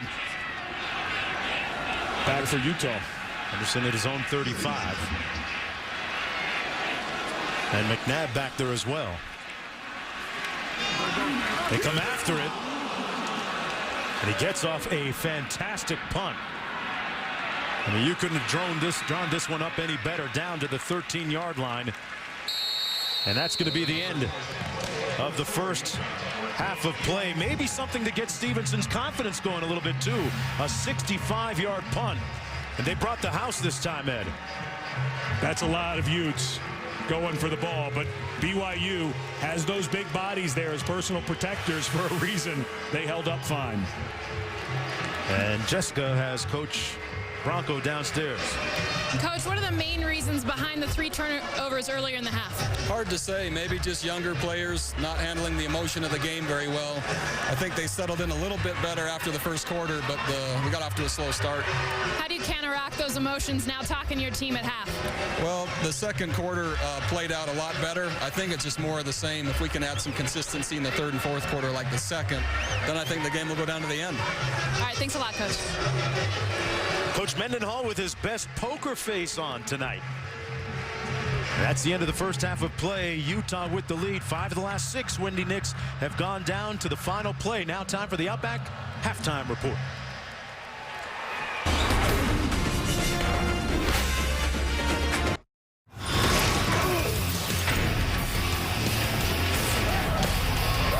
Welcome back, everyone, to Provo, Utah. You're watching ESPN College Football Prime Time, presented by Miller Lite. There's the world's biggest dodgeball game between Utah and BYU fans.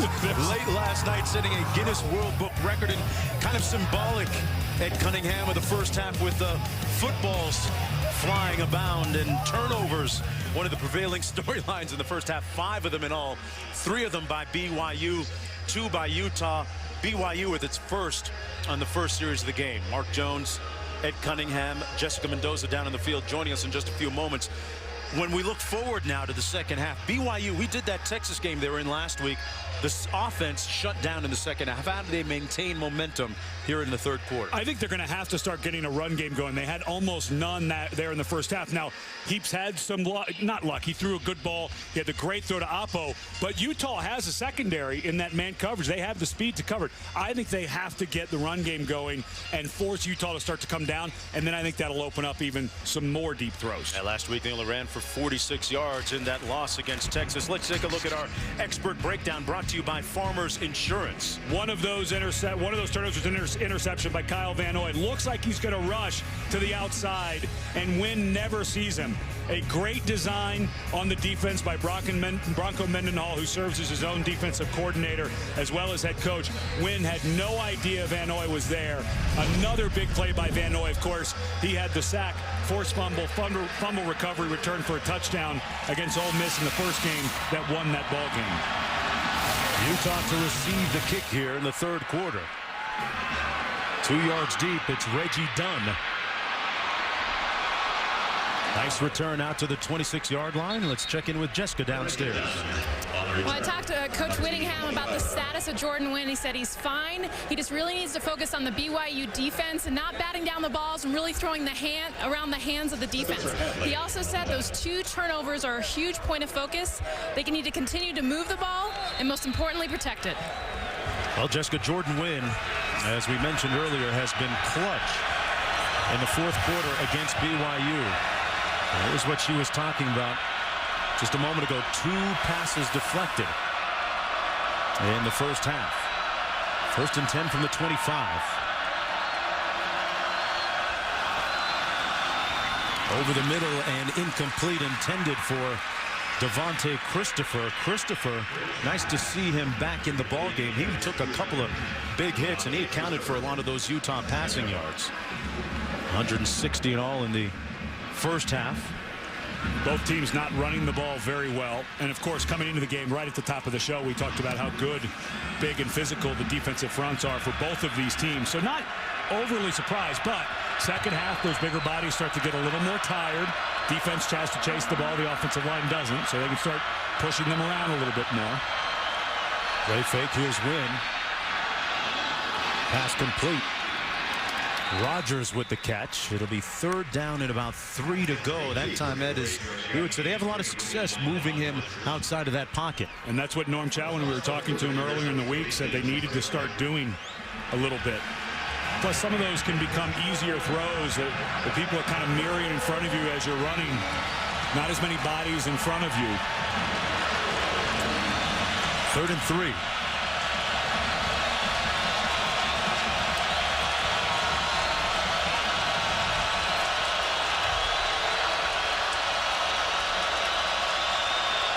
Play clock down to 4.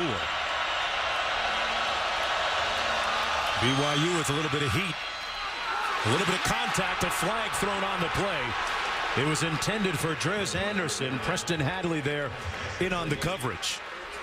That looks like a pass interference is going to go against BYU. Good body position.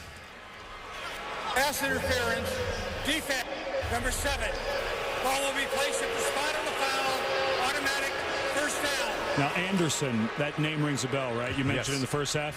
So you get the sense that Flipper Anderson, his dad, probably worked with him. That was a nice job of Anderson. Just stay where you are. Just have your good position. You know where the cornerback is. He's got to come through you to get the ball. So, and that's what he did. Kind of a little thing, but you know, for a young guy, nice route. Redshirt freshman. 1st down and 10. Here's White. Off right tackle over the 40-yard line. White gains about 3 on the play. It'll be 2nd down and 7. This BYU defense last week against Texas spent a lot of time on the field in the second half. And they have such big bodies up front. You think fatigue was a factor? I think it started to wear on. There's Van Gupo, who transferred from USC. And you see they're already starting to get tired. And it's the first drive of the 3rd quarter. As the game wears on, you do start to get bigger chunk yards in the run game because those big guys can't get off blocks as easily.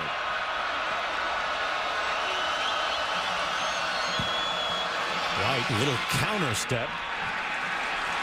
Might have gotten a yard on the play. It'll be 3rd down at about 6 to go. Kavinga making the stop on the play. Transfer from USC. 3rd down at about 6. Both of these coaches talked about how they were proud of their teams and felt affirmed with what they were able to do last week. Of course, BYU hung toe-to-toe with Texas, and Utah in their first Pac-12 game gave a solid, not great, but a solid USC team everything they could handle. So both felt they got something out of those losses last week. 3rd and 6. Win with all day. And the catch made by Drez Anderson. Got a lot of room there. Great cut. Anderson.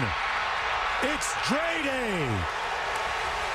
Drez Anderson, 59 yards.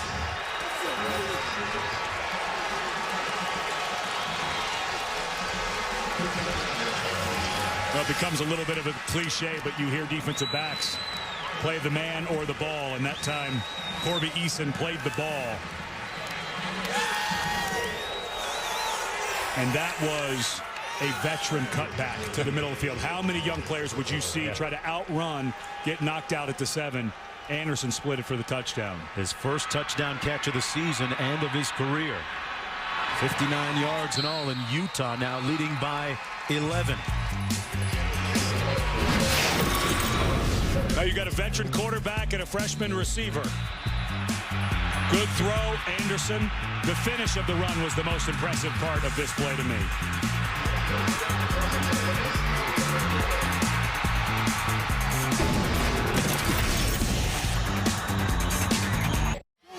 Welcome back, everyone, to Lavelle Edwards Stadium. Utah with an 11-point lead just underway here in the third quarter. Drez Anderson, the son of Flipper Anderson, former NFL great, with a touchdown catch of 59 yards a few moments ago. And hey, that Southern California flavor prevalent on the sideline for the Utes, right? And going to the Pac-12, we were talking to Kyle Whittingham about getting they'll play in LA at least once a season now. They've always built their team a lot around Southern California and Utah, and now he can tell young men, you're going to play at least one game a year at home. Hoffman on the return, and a nice tackle brought down by the 13-yard line. So that a good selling point for head coach Whittingham, being able to be even more effective and get more ground in Southern California. Absolutely, and it's an easy place to get to for Southern Californians. If you want to drive, it is 10-11 hours, but you can do it. Young men who want to go home over the weekend can make that happen, but it's an hour and 40-minute flight. Southwest Airlines in and out easy. So, you know, them going to the Pac-12 is, I think, a huge benefit to this program because of that recruiting base they already have in Southern California will just grow. This pass incomplete, intended for McKay Jacobson. And of course, when you talk about both BYU and Utah, the Polynesian flavor also prevalent, and a good amount of Polynesian players coming out of California as well, that Oceanside area and all throughout California. When Urban Meyer took the job at Utah, Kyle Whittingham told him to go to Hawaii and don't recruit for 2 days. Just let them know that you're a good person, because it's about family and football. And Urban Meyer, I was talking to him this week, he said it was the smartest thing anybody ever told me to do, because it is about family for the Polynesians, and they trusted me with their sons. And Heaps on the move, slides for about 3 yards on the play. And of course, we've all seen, when it comes to Polynesian players, that special pregame routine, the haka that they perform in preparation. The University of Hawaii has really made that big, and it's catching on with teams with various Polynesian cultures and flavors. And various levels of execution. Yes. Because when you go to a Hawaii game, everybody's getting it exactly right. And when you come to a team like Utah that probably has 20, 25 Polynesian guys on the team from the islands or have that background, some guys don't quite get it yet. 3rd and 7, Heaps. Downfield and incomplete, intended for Oppo. No flag on the play. And it's 3 and out. Good pressure up front by Derek Shelby, number 90 for Utah, who recovered that fumble in the end zone to begin the game. And Utah now sitting here 21-10. Their defense gives them the 3 and out. The last offensive series, quite frankly, looked pretty easy. Missed tackle on Anderson helped them a little bit when he cut back for the touchdown. But those big bodies now coming back out for BYU. Maybe Utah can filter in a little more run and start putting this thing maybe a little out of hand. Charles Henderson standing at his own 40-yard line. They should get good field position out of this. Stevenson, though, had a 60-plus yard punt last time and drills this one, too, all the way back to the 29. Henderson picks up a couple nice blocks. And Henderson into Cougar territory at the 41-yard line. Got a good block from Greg Bird. Let's take a look at some of the football headlines across the college football landscape. Oklahoma leading Florida State right now in the third quarter. Actually, that game a final now, and Oklahoma has won that. And again, talk of conference shifting this week now with Pitt talking about the ACC. And the Big 12 looking like we may know this week if it's going to implode. Texas doing everything it can to keep it together. Has had some conversations with BYU about potentially joining the Big 12, which I think makes a ton of sense for both parties, but only if the Big 12 survives. Wynn completes it. Great catch and balance by Rogers for a Utah first down at the 27. A 13-yard gain, and despite getting shaken up early in the game, Jordan Wynn has fought back here. Let's not forget, here's a guy who came in as a true freshman, started last year. He started mixing time a little bit with Terrence Kane towards the end of the season. But this guy's played a ton of football for Utah. And you mentioned all those great fourth quarters, had the same last year against BYU. So, yeah, he doesn't have the greatest arm. He had shoulder surgery. It's not 100%. But the guy's played a lot of football and won a lot of games at Utah. Little counter here to Vakapuna. And he picks up about 2. It'll be 2nd down and 8. This feels like that territory where they might start thinking about Jake Murphy, that freshman tight end. Had a couple of big plays towards the end of the first half. 3 catches on that touchdown scoring drive. Nice to see Vakapuna back in. Remember, he was injured on that blitz pickup. The touchdown to Murphy. 2nd down and 8.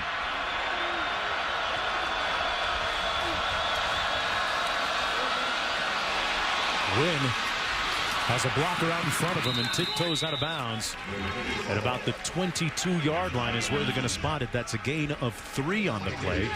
It'll be 3rd down and about 5 to go. Well, this is usually about the time he looks at Christopher Anderson. Yeah. And in 3rd and 5, the thing that's difficult for a defense is a slant, which is a really easy route, quick throw, get it out. Usually can pick up 5 yards. Very difficult to defend. Especially, looks like you have one-on-one coverage up top. I guess a 3rd and about 4.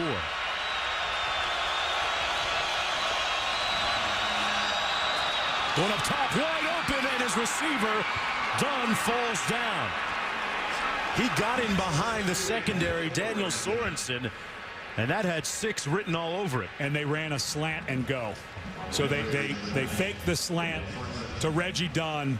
He executed the route perfectly, but he couldn't quite get out of his break. What a nice call by Norm Chow.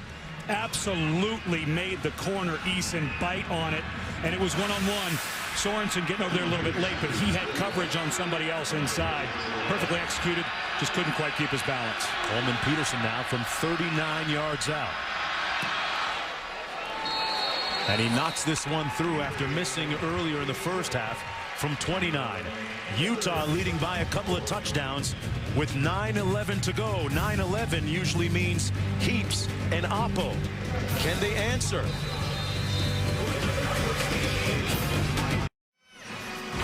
ESPN's College Football Primetime. Brought to you by Mobile One Extended Performance Synthetic Motor Oil. Proven to protect your engine for 15,000 miles between oil changes. Under a clear sky here at Lavelle Edwards Stadium and under the lights. BYU down by 14 with 9 minutes and 11 seconds to go in the 3rd quarter. Utah has come out here in the 2nd half and scored a couple of touchdowns. Look pretty good, too. And if BYU struggles offensively, I think you're going to start hearing some boo birds. People are a little concerned about this offense that a lot of people thought was going to be explosive. Ole Miss, bad in the first half, good in the second half. Texas, good in the first half, bad in the second half. If that happens here, they might get run out of their own building. Falswell fumbles it. Loose ball, still loose. Utah recovers it. Touchdown Utes. Wow. It's really going against BYU and turn around.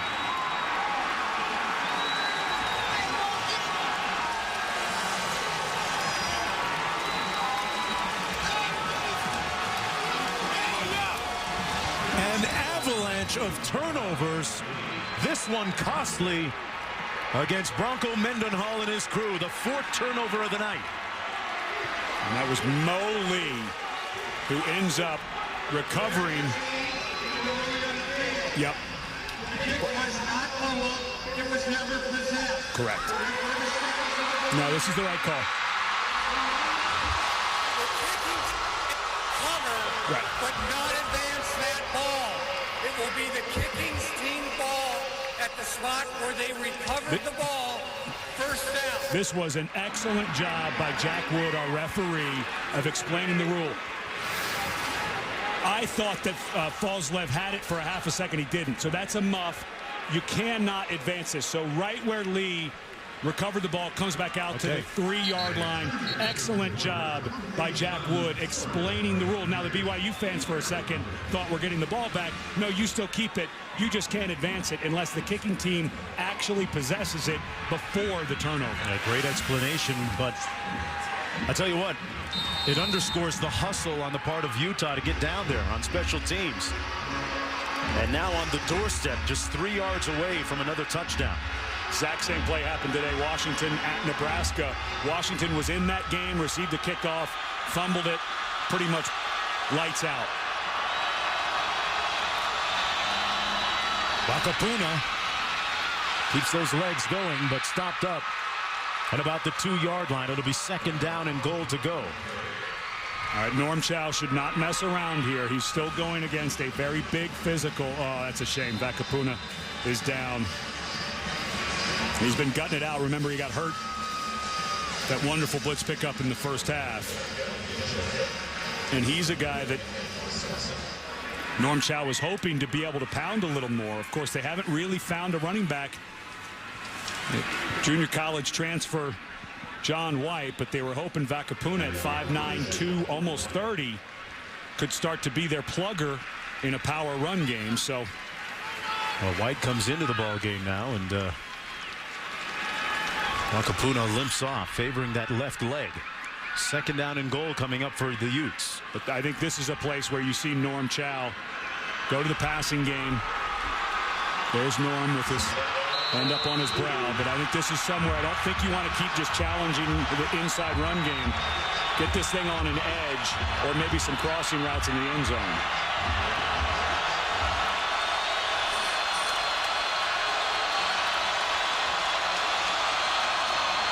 White out of the eye.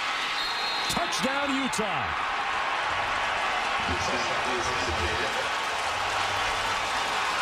So Falslev's fumble leads to John White's 3rd rushing touchdown of the season. And Utah leading 30-10, and a flag down in the field as well.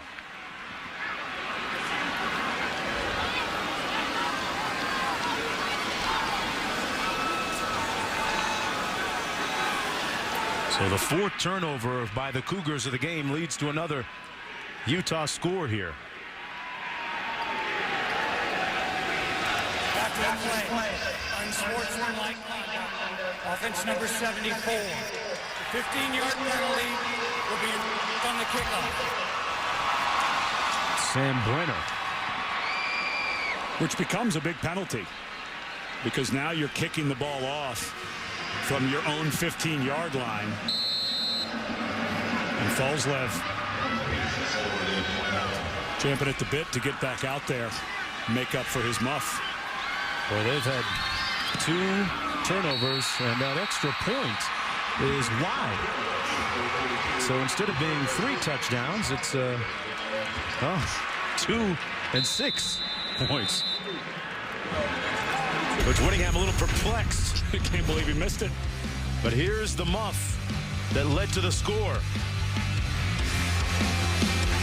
Back with more after this.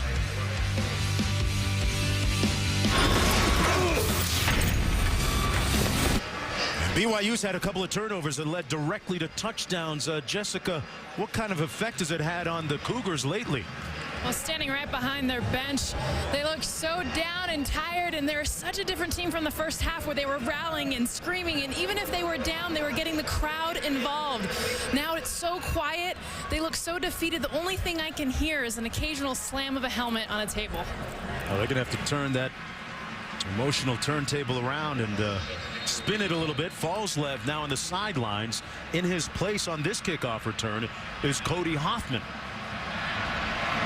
Falslev's muff led to that last Utah touchdown. Kick down to the 14. This is Hoffman. Hoffman on his feet. Had a nice return out beyond the 40-yard line by Cody Hoffman. A 28-yard return, so the Cougars with good field position here in the 3rd quarter. And here's where a first-year play caller earns his paycheck. Down 30-10, 8:23 left in the 3rd quarter. 3 scores away. You've got to have things dialed up. You've got to take a couple of over-the-top throws. You have to try to set up a quick, don't call it cheap because no touchdown's cheap, but you've got to get a score in here pretty quickly and continue to have your whole playbook so that they have to defend it. They hand it off to J.J. DeLuigi into the boundary. Gains about 5 on the play. Walker making the stop. Let's go back to the studio with Wendy. Mark, thank you very much. It's a check on number 6 Stanford at Arizona. The Cardinal up 3-0 with an Anthony Wilkerson with the game's first touchdown, a 24-yard touchdown run. This game over on ABC, or ESPN, and USC over Syracuse, 38-17. All right, that's Quezada, Wendy, picking up 3. It'll be 3rd down and short. And Brandon Doman looking for some answers right now. And one of the things he's decided to do as a first-year play caller is be down on the field. And, you know, I think, and this is from earlier in the game, I think coordinators, offensive coordinators, should almost exclusively be upstairs. Why? Because it's so hard to see. You just saw all those bodies jumbling around. Granted, he was a quarterback, but it just gets you away from the emotion of the field. It becomes way more just kind of sterile, and you can see way more of the field. Heaps on 3rd and 4. Pass complete, Oppo, and he gets the first down at the 45-yard line, picks up 7. And Norm Chow, Doman's counterpart, watching from upstairs. And that's, Norm has always called offense from upstairs. And I just, as Brandon Doman, the reason that he wants to be down on the field is he has so many young players, including his quarterback. He feels like he needs to be down there. But I think offense, unlike defense, I think defensive coordinators should be on the field because I think it's a more hands-on job. This job is literally just calling the right plays versus the defense you see, and it's tough to see from on the field. Heaps with the bootleg, almost intercepted, incomplete at the 27-yard line. That time he tried to find Cody Hoffman. Ryan Lacey there defending on the play, and a little bit shaken up as a result. But, you know, the quarterback, Jake Heaps, talked about it with us earlier, says we have to finish our drives. We have to do better in the second half, and that was a problem last week against Texas. And that's why he wants to be on the field. He does have a young quarterback. I understand that part of it. Just for me, the guys that I've played for and been around, offense coordinators, they're always upstairs. On 2nd and 10, backside pressure, and the pass incomplete. His arm coming forward. And it'll be 3rd down and 10 coming up. Good pressure from Trevor Riley. And Heaps now has missed 2 of his last 8 passes, and Doman coming with the next call. Oppo has all 3 of their touchdowns this year, offensive touchdowns. Yeah, this feels like an Oppo or Hoffman kind of time. Anything underneath, I'm not sure you're going to get beyond the sticks. This feels like some type of stretch route with one of your taller receivers. On 3rd and 10, and he overshoots his receiver, Falslev. And it's 4th down coming up. Heaps wanted a face mask call, but he won't get it. Yeah, well, that was a really nice job finishing the rush by Joe Kruger. He got his hand in there, and I think Heaps was actually right. I think that Kruger did get a hand up into his face, but because he had to throw it over his left tackle and a 6'7" defensive end, the ball sailed just a little bit.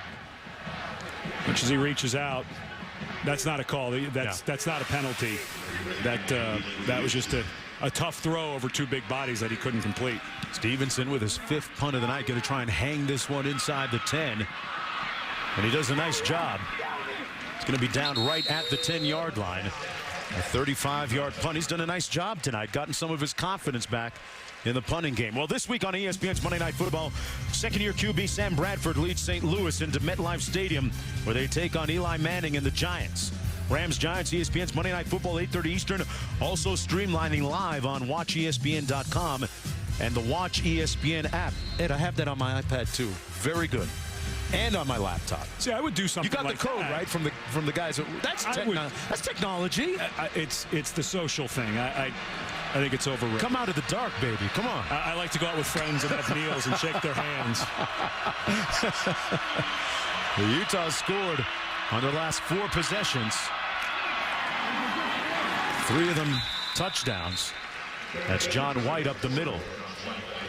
Picks up a couple of yards. Clock running as we approach 6 minutes to go. And this is the 93rd edition of Utah against BYU.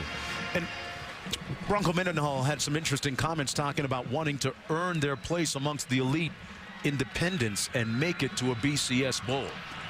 Sounded like he wanted it sooner rather than later. And the best way to do that is if they got into an automatic qualifying conference. Pac-12, maybe they're looking to expand.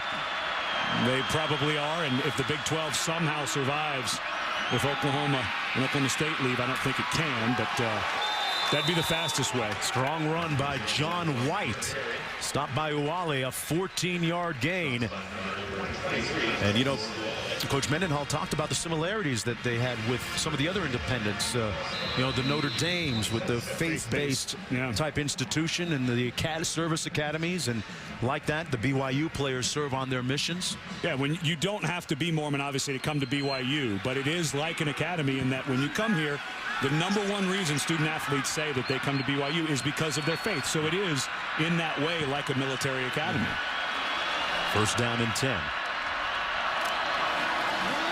Little counter play. White finding a nice crease and a good gain of about 7 yards. It'll be 2nd down and 3. Eason making the stop on the play. And here's a look at some of the independents and their respective records. Navy, boy, they gave South Carolina a nice run today. Tough game down there, and Notre Dame bouncing back against Michigan State. And I think BYU, their best way into an automatic qualifying position is through a conference. But I do think they can work as an independent for those reasons that Bronco Mendenhall gave. But also, BYU TV gives them another revenue source. They deal with ESPN for these home games. Another one. They're almost 7 times their revenue from TV than they were while they were in the Mountain West Conference. And here's White picking up another first down, and the official getting tangled up there. An 8-yard gain by John White, the junior college transfer, leading rusher coming into this game. And this third quarter starting to look a lot like last week's against Texas. Well, and the big bodies for BYU that were a stone wall against the run game starting to wear down a little bit, just like they did against Texas. Not like they're getting beat. These aren't 10, 15, 20-yard runs, but the 1- and 2-yard runs from the first half start becoming 3, 4, 5, 6-yard runs, and you're 4 yards a run, you win.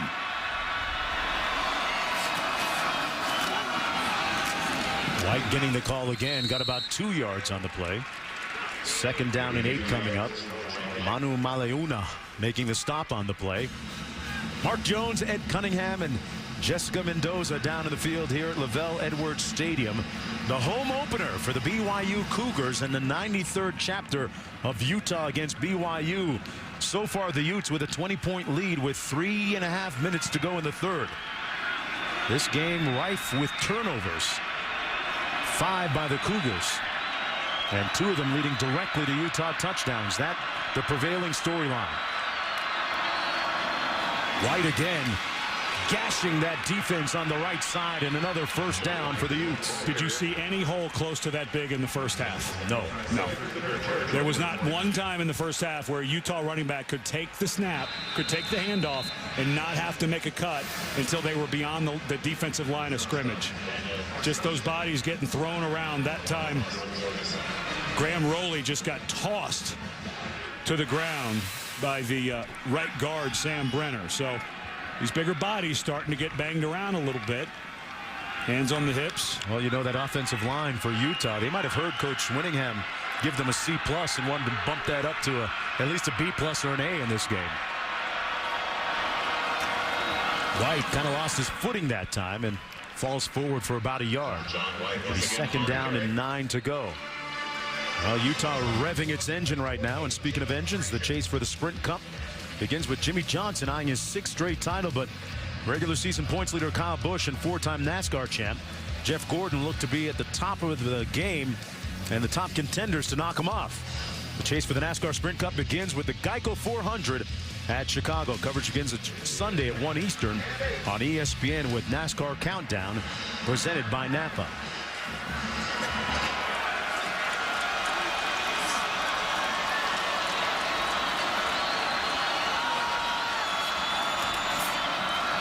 2nd and 9. Pass incomplete, and this very much like a prize fight tonight. Looking for the knockout punch right now, Utah. And speaking of prize fights, who do you like tonight, Ortiz or Mayweather? I know who I want to win. I didn't ask you that. Who do you think's going to win? Mayweather. You think Mayweather? Yeah. Still undefeated. Kyle Whittingham's team, a couple nice body blows here in the 3rd quarter to that defensive front of the Cougars. 3rd and 9 coming up. To me, I think you got to move the pocket here. Although, you know what? Wynn's had a couple of nice throws. I like what they're doing here. They're in control of this game. This is a big call. Why not take the timeout and take a moment? This is nice game management by Utah. Well, game management's so important, especially in a game like this. When you look at the history of these two teams and the fact that 5 of the last 6 contests have come down to the final play, it's tough to think of a series anywhere, whether you think of Auburn, Alabama, Michigan, Michigan State, Michigan, Notre Dame, some of the big rivalries in college football, UCLA, USC, that come down to that close a finish in the last 6 years. What's amazing, too, is if you look at both of these programs over the last 4, 5, 6 years, remember, Bronco Mendenhall and Kyle Whittingham took over at the exact same time. Whittingham was offered the job at both places, but the records that these two guys have had are amazing. 10, 11 wins every year, 12, of course, for when Utah won and went to the Sugar Bowl and beat Alabama. So these are two very evenly matched teams. Top 25 every year. Utah goes to the Pac-12. Yeah. BYU goes independent. Things pretty good in these parts. The thing that I found very interesting in our meeting yesterday with Coach Bronco Mendenhall, when he was talking about the entire coaching process, how the jobs became available at about the same time, how he wasn't even the first pick. And he wasn't even the second pick, he tells us. He wasn't even sure that he was the third pick, but he was the right guy. But you know what? What scared him was when he went in for his interview, he said, I was brutally honest. I knew what this program needed, and I wasn't sure that the administration was ready to hear that. But when you're around him, this game, let's take this one off. When you're around this program, this is a really good program. It's run incredibly well, and they both places hired the right guy. Win-win. Right now, Utah with the lead, though, on 3rd and 9 out of the shotgun. And Jordan Wynn incomplete at the 41. And the Utes are going to be forced into a punting situation intended for Reggie Dunn and well defended by Corby Eason. But for one of the few times in their last 5 possessions, Utah unable to put points on the board. And I don't want to say this is a make-or-break series for BYU, but this is a make-or-break series. In what sense? Why do you say so? I think if they don't get points on the board, I think this game is over. Down by 20, Nick Marsh punting. Falslev gets his job back as a punt returner here. Watches it go over his head, and Utah with a chance to pin this one at the 1, but instead it'll come out to the 20-yard line. They got greedy and wanted to get it on the 1-inch line instead of downing it on about the yard line. You can't kick it any better. Just put it down. Now, in college football, the player, it doesn't matter where the player is. It only matters where the ball is. So you could actually be in the end zone, reach out, and push that ball away from the goal line. It looked to me like the Utah player, Reggie Tops, wanted to come out of the end zone because he was afraid if I'm in the end zone by touching the ball, it's a touchback, but not in college ball. You can be in the end zone and touch it. It's only if it breaks the plane of the goal line. 1st and 10. Heaps with a play fake. Pressure. He fumbles it. It's loose again.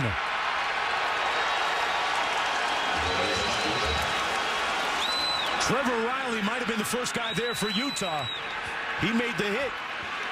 And it's Utah football on the 6-yard line.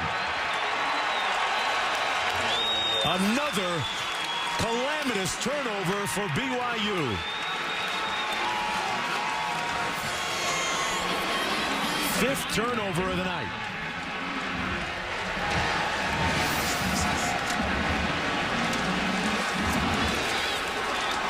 Well, we saw earlier the great pickup blitz pickup by Utah.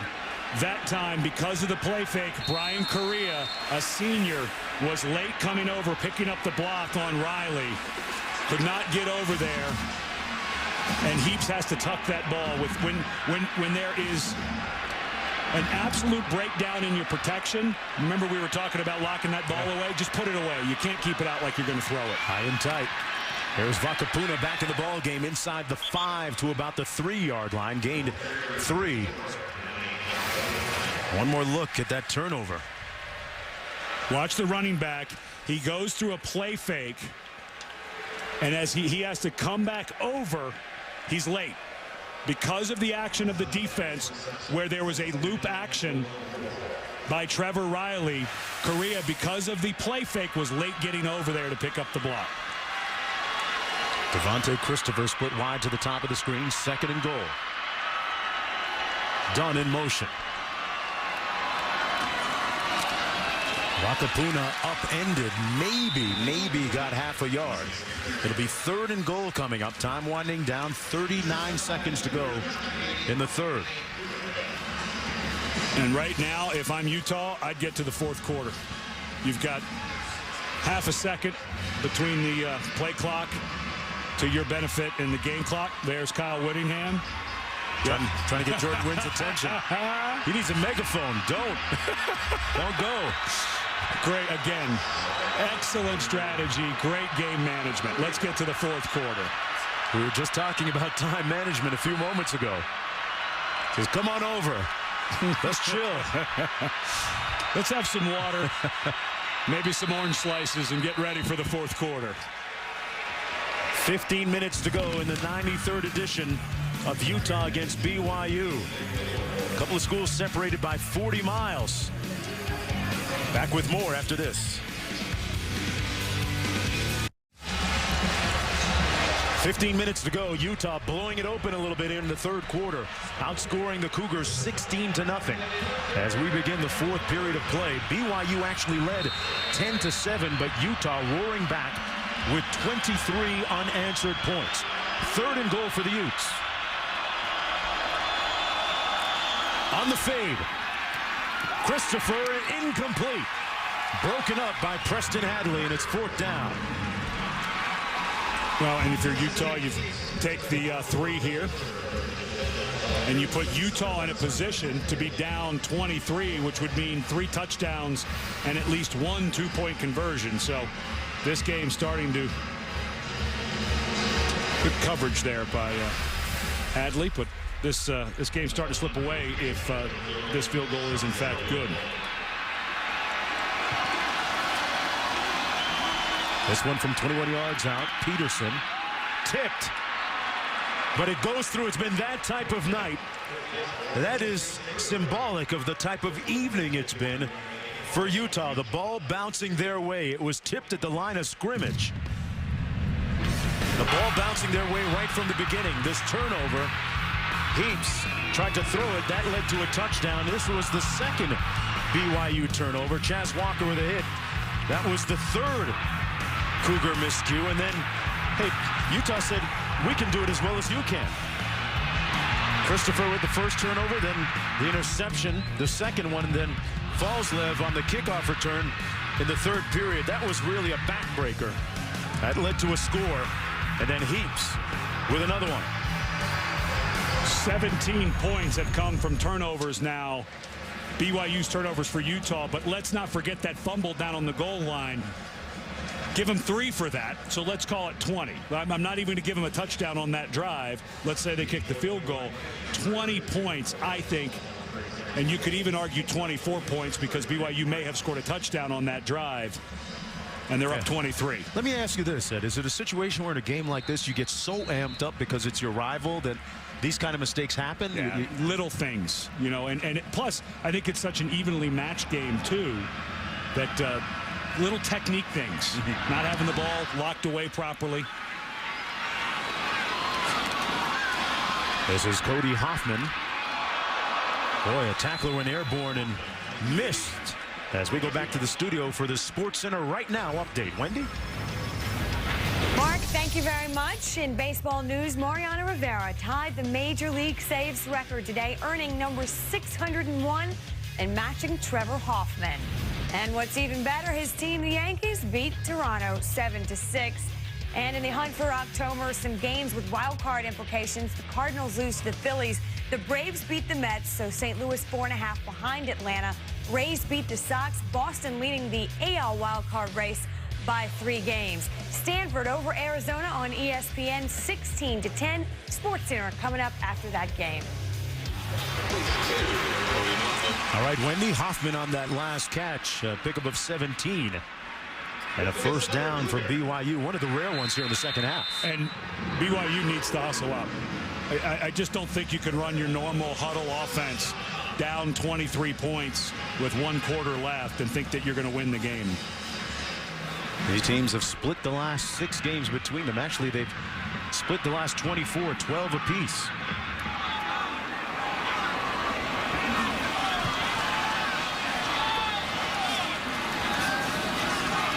Hopper with the catch at the 41. That's where his forward progress is going to be marked. Picks up about 4 on the play. It'll be second down and 6. Just 10 points on the board so far for BYU, and this game frighteningly similar, if you're a BYU supporter, to the Ole Miss game in week 1 and the Texas game in week 2. More a trend now than anything else. And trend for Utah, turnovers. 8 turnovers in the last 2 games. 3 against USC, 5 so far tonight. Heaps completes this one to Jacobson. And Jacobson picks up a first down for the Cougars. Well, it's going to be a short turnaround for BYU next week. They play Central Florida on Friday night. And these are the types of games, if you win, it can propel you. If you lose, you risk going the other way, right? Neither coach really wanted to talk about that this week because they said, well, you know, long season, but you come out of this game, you're 1-2, whoever loses. And Utah, of course, getting ready to go into the bulk of their Pac-12 slate. And BYU playing the Conference USA champion from 2010 on Friday. Heaps over the middle, had it tipped and almost intercepted. Incomplete. It'll be second down and 10. Well, folks, Sunday NFL Countdown returns this season with a new start time, 3 hours, with the best in the business providing news and updates from stadiums around the league right up to kickoff. Sunday NFL Countdown presented by IBM on ESPN Sunday at 10 a.m. Eastern. Also, ESPN2 has a new fall lineup each Sunday morning. Starting with Outside the Lines, hosted by Bob Lee at 10 a.m. He makes great TV, folks. The Sports Report is at 10:30 a.m., SportsCenter at 11, and Fantasy Football Now at 11:30 a.m. Eastern Time. I agree with you on Outside the Lines. That's one of my favorite programs that we have. Second down and 10. Into the boundary, complete to Oppo. Oppo into Utah territory. 13:03 to go, a 3-yard pickup. Bronco Mendenhall still trying to see the big picture. And, you know, he spoke to us about how he likes his coaches to get home at 6 o'clock and get to their families and keep everything grounded. A little tougher under difficult circumstances, though. Yeah, I would imagine there's going to be a couple coaches burning some midnight oil next week. Going home at 6:01 or 6:15 or 6:30. Yeah, I think Brandon Doman may be staying a little later than that. On 3rd and 7, the pass complete. And a first down catch to the 39. That's McKay Jacobson, picks up 11 on the play. And the truth is, BYU is a better team than this. They went on the road against Ole Miss, who's, you know, not a middle-of-the-road SEC team, but still an SEC team. Went toe-to-toe, won that game. Went to Texas. They were the better team for the first half, flat out. They were the better team against Texas, and then Texas got the better of them in the second half. And the quarterback change, Bronco Mendenhall admitted that they weren't ready for that. Who would be? This pass complete at the 34-yard line to Cody Hoffman, and a pickup of 5. But you go back to what we were talking about, how Mendenhall said I was maybe the 3rd or 4th choice as head coach when Gary Croton was fired. Right. But and he had close ties to Croton. Yeah, but he said, you know, I qualified because I'm a member of the Mormon Church, but I worried about my interview being a little too bold. But he is a very, very good big picture, looks at everything that's involved, including the fact who his employer is. First down again. This is Marcus Matthews. Pickup of 8. BYU marching it down the field in rhythm here. It's an important drive. They can get back in this game. I'd like to see them hurry up a little bit more. I think this fourth quarter is just going to go, especially with Utah able to now have a little bit of a running game. I think this fourth quarter is going to blow by. But it's an important drive to start to feel like, wait a minute, we can play in another half. First and 10 out of the shotgun. Heaps. Complete and a tackle immediately.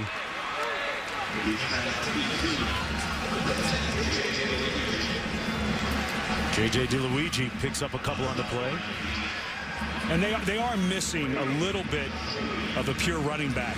One of the things that Brandon Doman wants to have is a more kind of pure power running game, an ISO type of running game where a fullback's leading up on a linebacker, you're pulling guys into the hole. And DeLuigi more of kind of a scat back, and they're trying to get Quezada going or Elisa, but they just haven't found that kind of pure between the tackles runner just quite yet. Matthews with the catch. That element missing so far. Marcus Matthews picking up 5 on the play. Doman trying to get things going, trying to get a little bit of tempo there on the sidelines.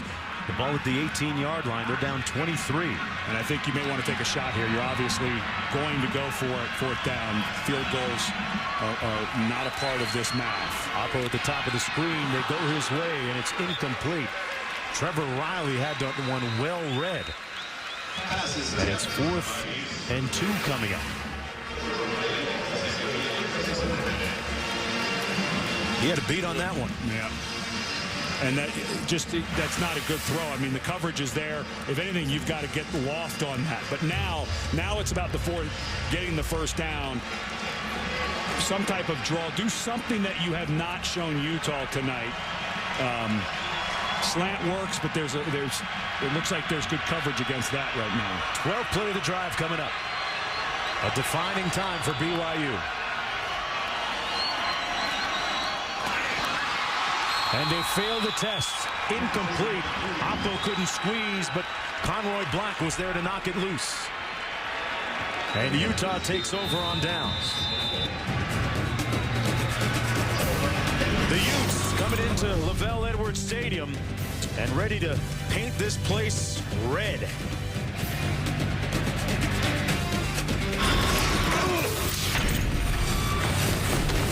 Here's one for you, folks. A former BYU football player, a running back from 1981, Blair Buswell, while a student at BYU, fancied sculpturing. So, in fact, he fashioned the likeness of Jim McMahon and Danny Ainge right there.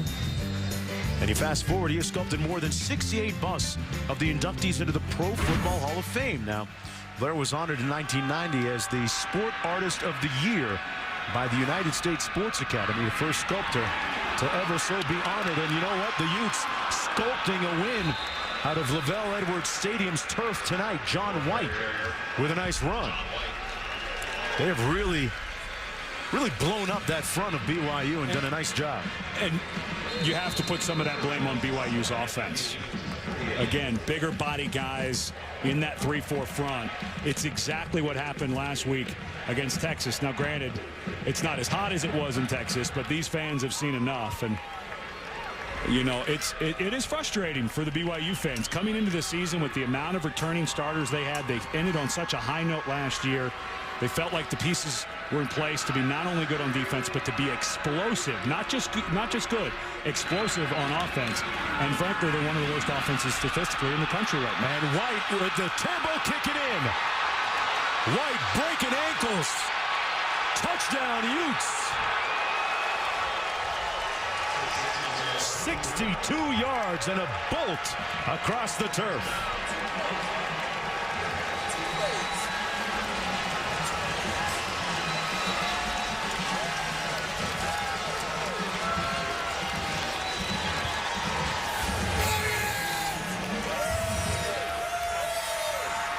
Boy, when was the last time you saw a rivalry game with this kind of discrepancy in the score? A career-long run by John White. And Lavelle Edwards Stadium is deafeningly silent right now. with 9:25 to go. And Utah leading by 30 points. They've had 33 unanswered points after trailing. You talk about an answer. John White lighting up the night. Going to be a nice ride up Interstate 15 tonight for the Utes. They got it on cruise control right now.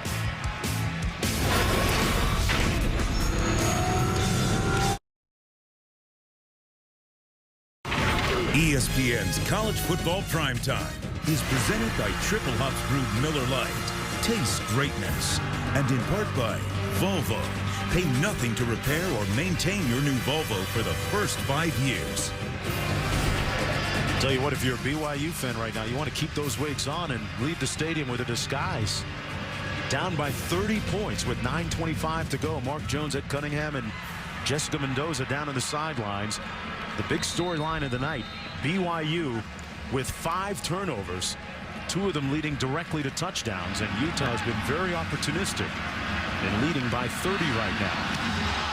Utah with a couple of turnovers of their own, but it hasn't been nearly as costly. As Hoffman takes a knee, it'll come out to the 20-yard line. Well, Utah showing some resilience after bouncing back last week. They had it going late in the game as Jordan Wynn led his team downfield. Devontae Christopher picking up a crucial first down in a drive late in the game, and then it came down to some critical plays there.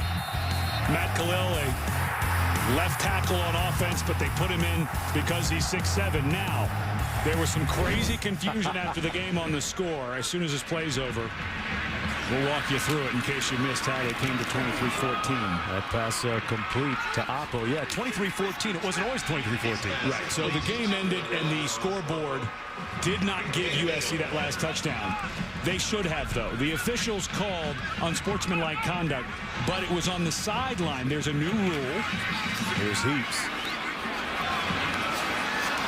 On a little bit of time and then running out of bounds. There's a new rule in college football this year where a personal foul, that's a live ball foul, comes to the spot of the foul. So if someone's celebrating going to the end zone at the 5, it comes back to the 5, goes back 15, no touchdown. But because it was a sideline infraction, that is by rule a dead ball foul. So the officials on the field counted the touchdown. However, they never told the press box that that score counted. So not until 2 hours later did the Pac-12 realize, wait a minute, that score is incorrect. So the incorrect score was 23-14, and of course, people left the stadium thinking it was 17-14, and that caused reverberations, especially in Vegas. Yeah, there's actually some investigations going on because each institution in Vegas got to pay out or not pay out based on their own house rules, and the Nevada Gaming Commission has had to get involved on that.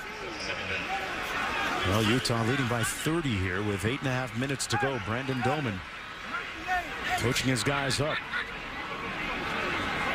You know, this is a place where, and not because I'm putting any blame on Heaps, I think this is a place where you get your backup quarterback some time. You never know if your quarterback's going to make it through the season. You have Riley Nelson, who's kind of a speed guy who... That pass almost intercepted. Batted down nicely by Fakafua. And you've got Riley Nelson, who started the first 3 ball games last year. And they also have James Lark, a young man who just got back from a mission last year from Russia. Wasn't quite ready to play, but looking at practice, Lark looks like a very good quarterback to me. So I think at some point you've got to get some of those guys some game action. And this pass tipped and intercepted. Utah's defense with another pick. And talking a little bit of trash. That was Quade Chapiakis. J.D. Falslev had it go off his hands.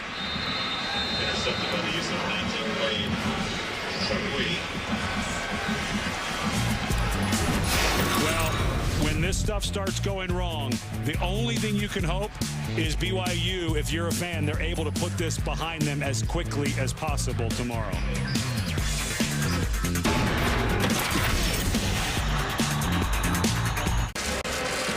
Welcome back, folks. Hey, don't forget to tune in to an exciting new show, NFL 32, a highly interactive program driven by social media. where you, the fan, help decide the topics of the show. Susie Kolber, Chris Mortensen, and a rotating cast of NFL analysts weekdays at 6 Eastern on ESPN2. NFL 32, where everyone has a voice. And Utah's had the loudest voice tonight. This is White, who scored a touchdown on the last touch. Boy, he's got enough to feed the needy. Candy for everybody. 35 yards and a score.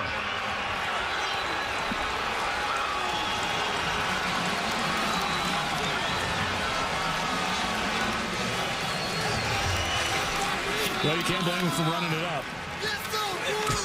Inside run play.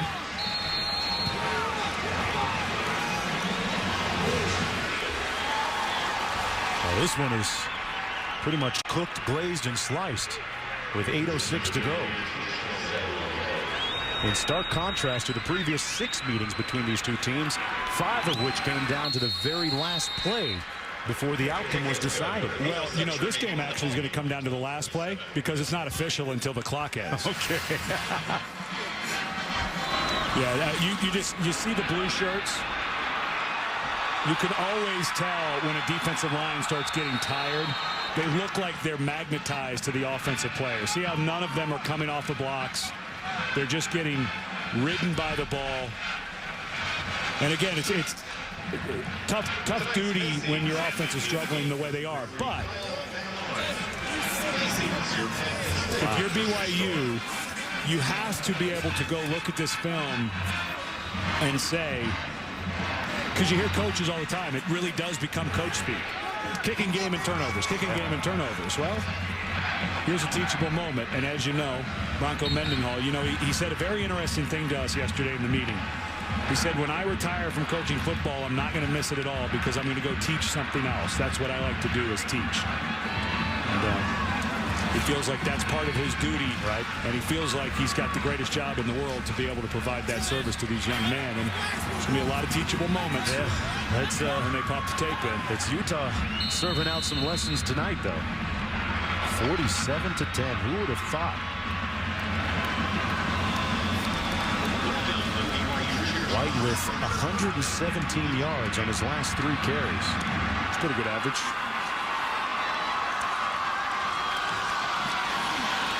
Cody Hoffman on the return. I tell you, Utah still playing with a lot of emotion and passion.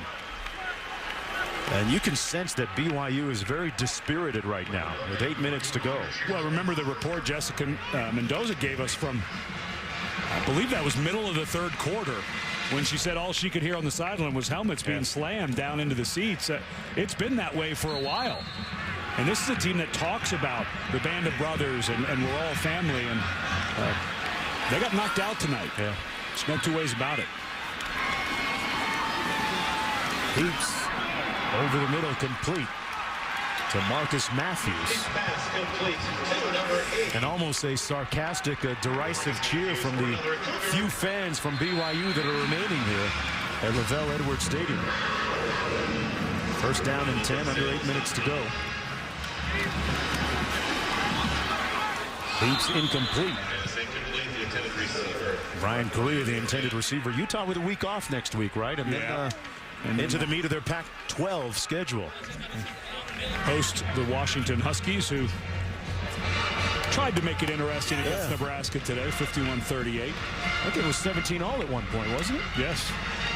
It was that kickoff. Remember, we were talking about just like Falls left had that muff. Basket scored, kicked off to go up 7, and walk one in for 14-point lead. That pass incomplete, intended for Oppo. Here's a look at this upcoming schedule for the Utes. That loss against USC doesn't hurt them as much as people might think, because USC ineligible for postseason play because of those violations last year. And if it comes down to a tiebreaker, USC doesn't factor into it, of course. Yeah, so they still control their own destiny in the South. And there's not a team in the South that I don't think Utah can beat. So I think this could end up being a pretty nice year, first year. This is not, to be, and it was funny talking to Kyle Whittingham about this team. And we were talking about going toe-to-toe with USC, and I made the comment, I said, USC's solid. I think they're a good team, but they're not quite the 03-04. And he said, yeah, we're not the 04 Utes either. Yeah. So this is not the best team they've had. Remember, that 04 team went undefeated, beat Pittsburgh in the Fiesta Bowl while he was the defensive coordinator. Actually, he was the head coach with Urban Meyer in that ball game. And then, of course, the great year in 08 when they go to the 09 Sugar Bowl, go undefeated and beat a very good Alabama team. Opened a lot of eyes. The pass batted down up front. That was Derek Shelby who scored the touchdown on the first series of the game. Well, I'll go back to that conversation we were having about the Polynesian culture on the West Coast, and especially in the state of Utah. I theorize that one of the reasons that Utah is able to go toe-to-toe with teams like that is they have big body athletes that can run with guys like the SEC.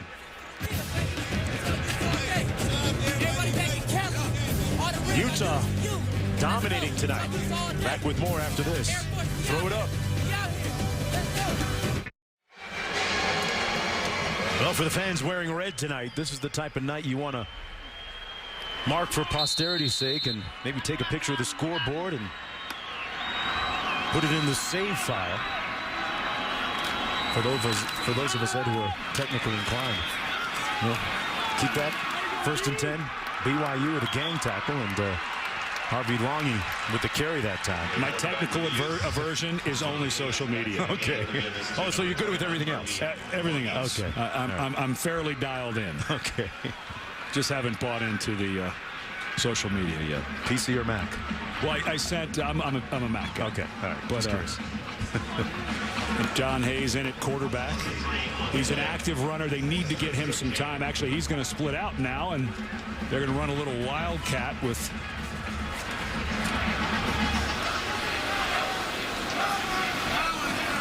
Time to try something a little different. Yeah, Tyler Nornchow. It's in the ball game. Keeps it himself.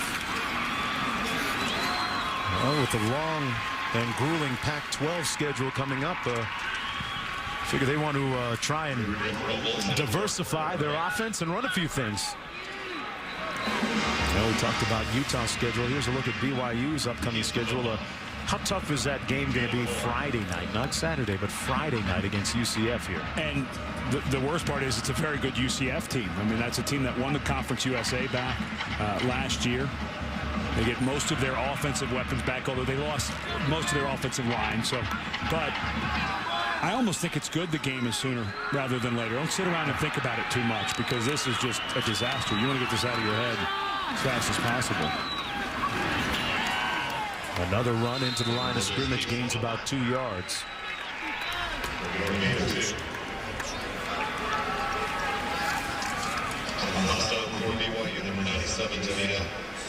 Robles running it again. 4th down and 6 coming up. BYU with 2 timeouts remaining. Been a tough night for Jake Heaps. And for the 3rd consecutive game, BYU faced with an offensive dilemma now and trying to solve some issues moving forward. And the biggest of which is, hey, where are the points going to come from? And right now, you know, it's not, when you're an independent, it's a little different when you lose games like this, because they've got that tiered system if you're trying to get into the BCS picture, correct? Yeah, they're with 2 losses, they'll be out of the BCS mix, BYU. And of course, they've already set up bowl games for the next 3 years unless they went to the BCS. They have contractual obligations if they become bowl eligible. This team is good enough to become bowl eligible. I don't want to go that far. I will say that it is a bit shocking. When I saw BYU against Ole Miss, yeah, they had early struggles offensively, but you'd expect that. And then we saw them in that first half against Texas. This team is so much better than they're performing. And again, Bronco Mendenhall is a wonderful head coach. His track record, you cannot dispute that he's the right guy to try to get them out of here. And here comes Riley Nelson into the game. But this is mind-boggling how poorly BYU has played in big chunks of time in all 3 ball games. Riley Nelson now in at quarterback. The lefty tucks it under. And he picks up about 12 on the play. Nice looking run. And here's a guy I was out at practice on Thursday who is doing everything he can to get onto the field. He was the starter for the first 3 ball games last year. Started his career at Utah State, went on a mission, came back, and transferred to BYU. But he's covering kicks. He's on punt team. He's just doing whatever he can to get on the field. Pass complete. Number 18, Richard Wilson. It's funny how everyone cheers loud for the backup quarterback. You get a nice round of applause. A 12-yard pickup that time. 1st and 10. Under 4.5 minutes to go. BYU with a couple of timeouts and a player injured down in the field. Heaps watching from the sidelines. Well, they still have their first unit offensive line. Those guys have to be out of the game. You don't want a Matt Reynolds, or here is Houston Reynolds. You don't want a starter to get hurt at this time in the game. This is garbage time. This is when you empty the bench and get guys in, because you have a guy who's a top line starter blow his knee out in this time in the game, and you're going to wonder why he was still playing.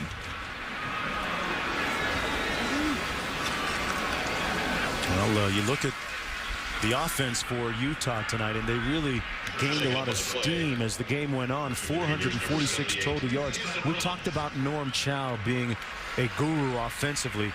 What are some of the signatures of his offenses through the years? I'll tell you, the signature was that the tight end on that cross. But to me, I think the one thing that Norm Chow does not get enough credit for, people talk about, the BYU pass offense. 1st and 10, and finish that up. Pass incomplete. But I don't think Norm Chow gets enough credit for how many times he's tweaked what he does to the players that he has. And the confidence that quarterbacks start to get. I was there when Phillip Rivers was a true freshman and Norm Chow was working with him. I covered 4 or 5 of their ball games for whatever reason, just kind of luck of the draw, I guess. And just to see him develop a young quarterback. But he doesn't have an offense. He has a bunch of theories that he fits around the young men that he has. Yeah. Worked out pretty well. Yeah, Roslev incomplete on that pass attempt. And of course, it didn't work at UCLA, but Rick Neuheisel, for some reason, decided to go to the pistol offense without pistol players, without Norm having any experience with that. And it was a failed experiment. And it was funny because Kyle Whittingham actually called Norm Chow to ask him about an offensive line coach that he was going to hire. And they started talking. He said, why don't you just come work for me? That's simple. Pretty good hire. His pass complete to Hoffman. And a 1st down to the Utah 35 with under 4 minutes to go. So Riley Nelson moving the team a little bit here.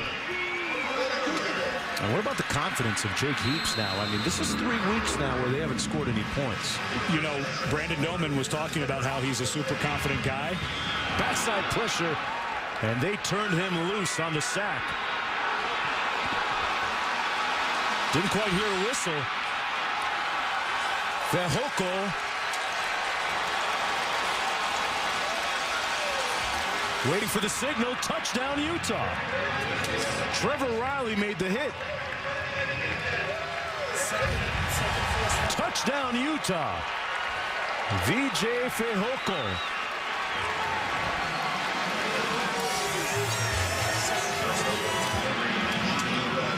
And of course, Trevor Riley forced the fumble earlier on Jake Heaps on the missed blitz. This time completely missed. That ball was out, and that is a pickup and a touchdown. Nice job of the officials not blowing the whistle. Right. Yep. And they should review it, but give a lot of credit. This crew has done a wonderful job tonight. Boy, another turnover by BYU resulting in another touchdown for Utah. 7 turnovers on the night by the Cougars. Here's one more look at it. The ball was loose, and this Pac-12 crew, led by referee Jack Wood, should be commended. This has been a well-officiated game. Jack did an excellent job on that muff Falslev's muff to say that the ball could not be recovered. They changed the ruling from touchdown and brought it back out. This has been... That looked like a fumble. Yeah. I think the ruling on the field, the language is the ruling is, the call on the field is confirmed, is what I think we'll hear. 6 fumbles and 1 interception tonight by BYU. Incredible.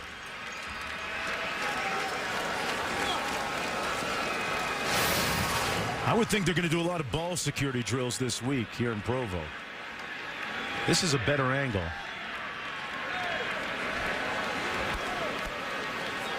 Yeah, the ball's already out.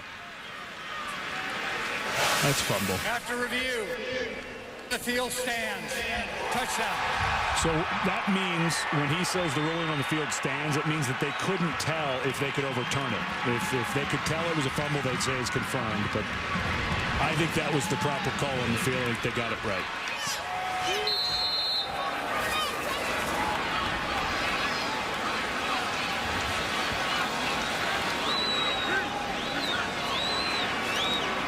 Boy, this has evolved into a total beatdown. There's no other way to put it.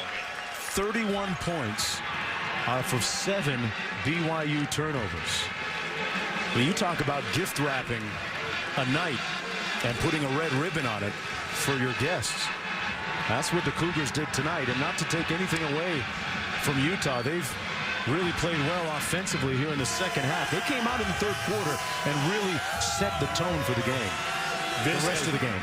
This has been, again, Bronco Mendenhall, one of the most even-keeled guys you'll ever see on the sideline.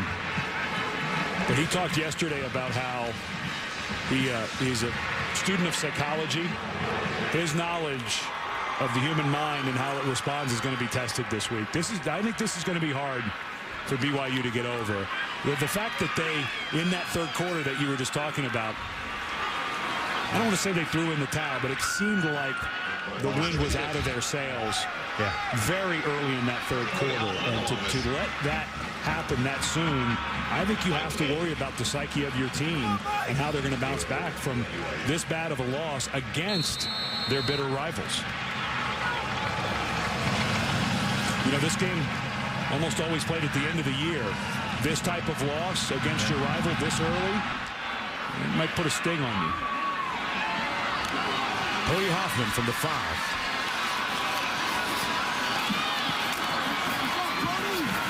And Hoffman brought down at the 26-yard line.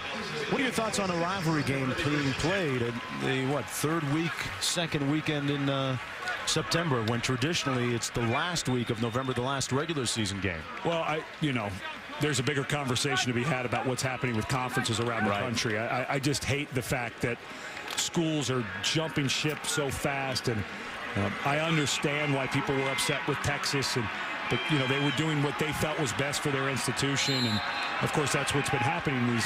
Utah gets grabbed to go into the Pac-12. But I think if you're going to have an in-state rivalry game like this, where you're not in the same conference, to me, instead of having it the last game, have it as your first game.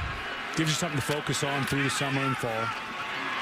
Falslev had one of those critical turnovers by BYU on a kickoff return in the third quarter. Makes the catch. 3:18 to go, and this is turning into a prolonged and protracted, agonizing night for the Cougars. But going back to that thought, Mark, I don't like that we're having to move these games around. I don't like that we're probably going to lose Texas A&M. I think we've just started to let money drive this train so much that we're forgetting some of the great things about college football. And one of the great things is BYU versus Utah at the end of the season. And if you think of the recent history, almost always to determine at least a share of the Mountain West Conference title or the Western Athletic Conference title. So if you're not big on losing rivalries, traditional rivalries, I'm feeling maybe and thinking maybe that you don't like super conferences either. I have no idea why people think that's a good idea. I don't see. Not even the reported, as the sack is made on Nelson, the reported financial windfalls that might be involved?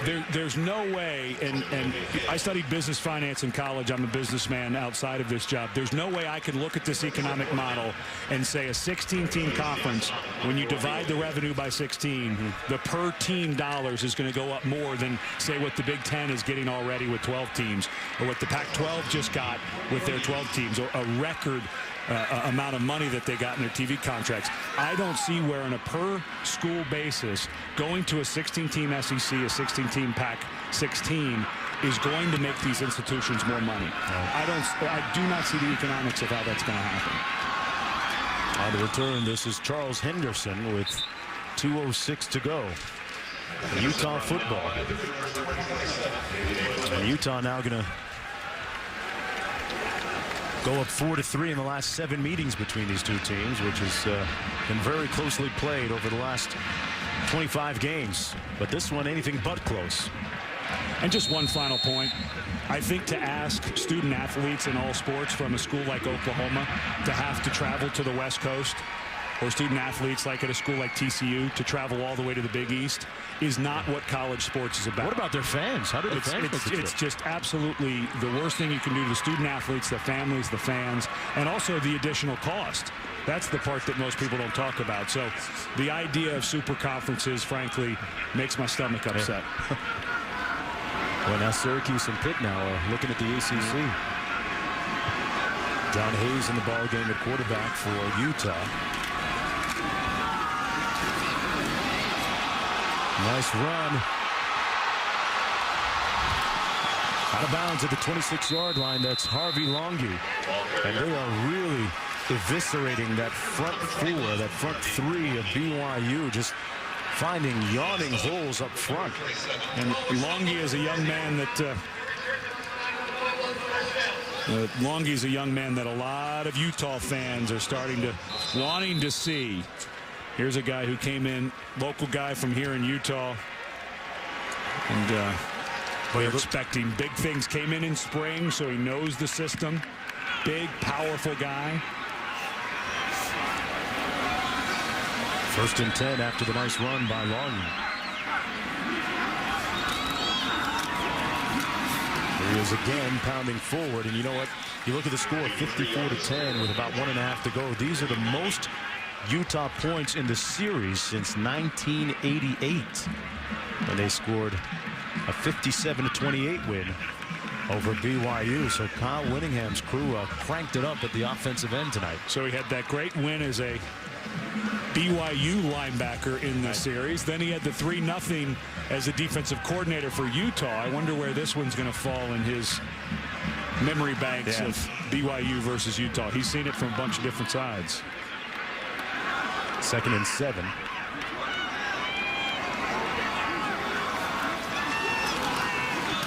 Longy again getting the call. Another gaping hole up front and close to another first down at about the 18-yard line. That's where his forward progress will be marked. And this one's over. Been over for a while. Utah Utes dominating tonight against BYU. And they got a little bit of help with 7 Cougar turnovers, 6 fumbles and 1 interception. But you talk about making a statement. Utah rallying with 47. That's right, 47 unanswered points after being down 10-7. And John White really igniting that rushing game at one point in the second half, finishing with 174 yards. What do you think Coach Whittingham's grade is going to be for the offensive line? Just C+ against. It's at least a B+. At least. That's about where I was going to land. Well, Utah improves to 2-1 on the season. BYU falling to 1-2. Our final score. Utah winning it 54-10. Coming up next on ESPN2, NHRA Racing from Concord, North Carolina. Fred Cunningham and Jessica Mendoza and our entire ESPN crew. I'm Mark Jones saying good night from Provo, Utah. Folks, this has been a presentation of ESPN, the worldwide leader in sports. For more, log on to ESPN.com.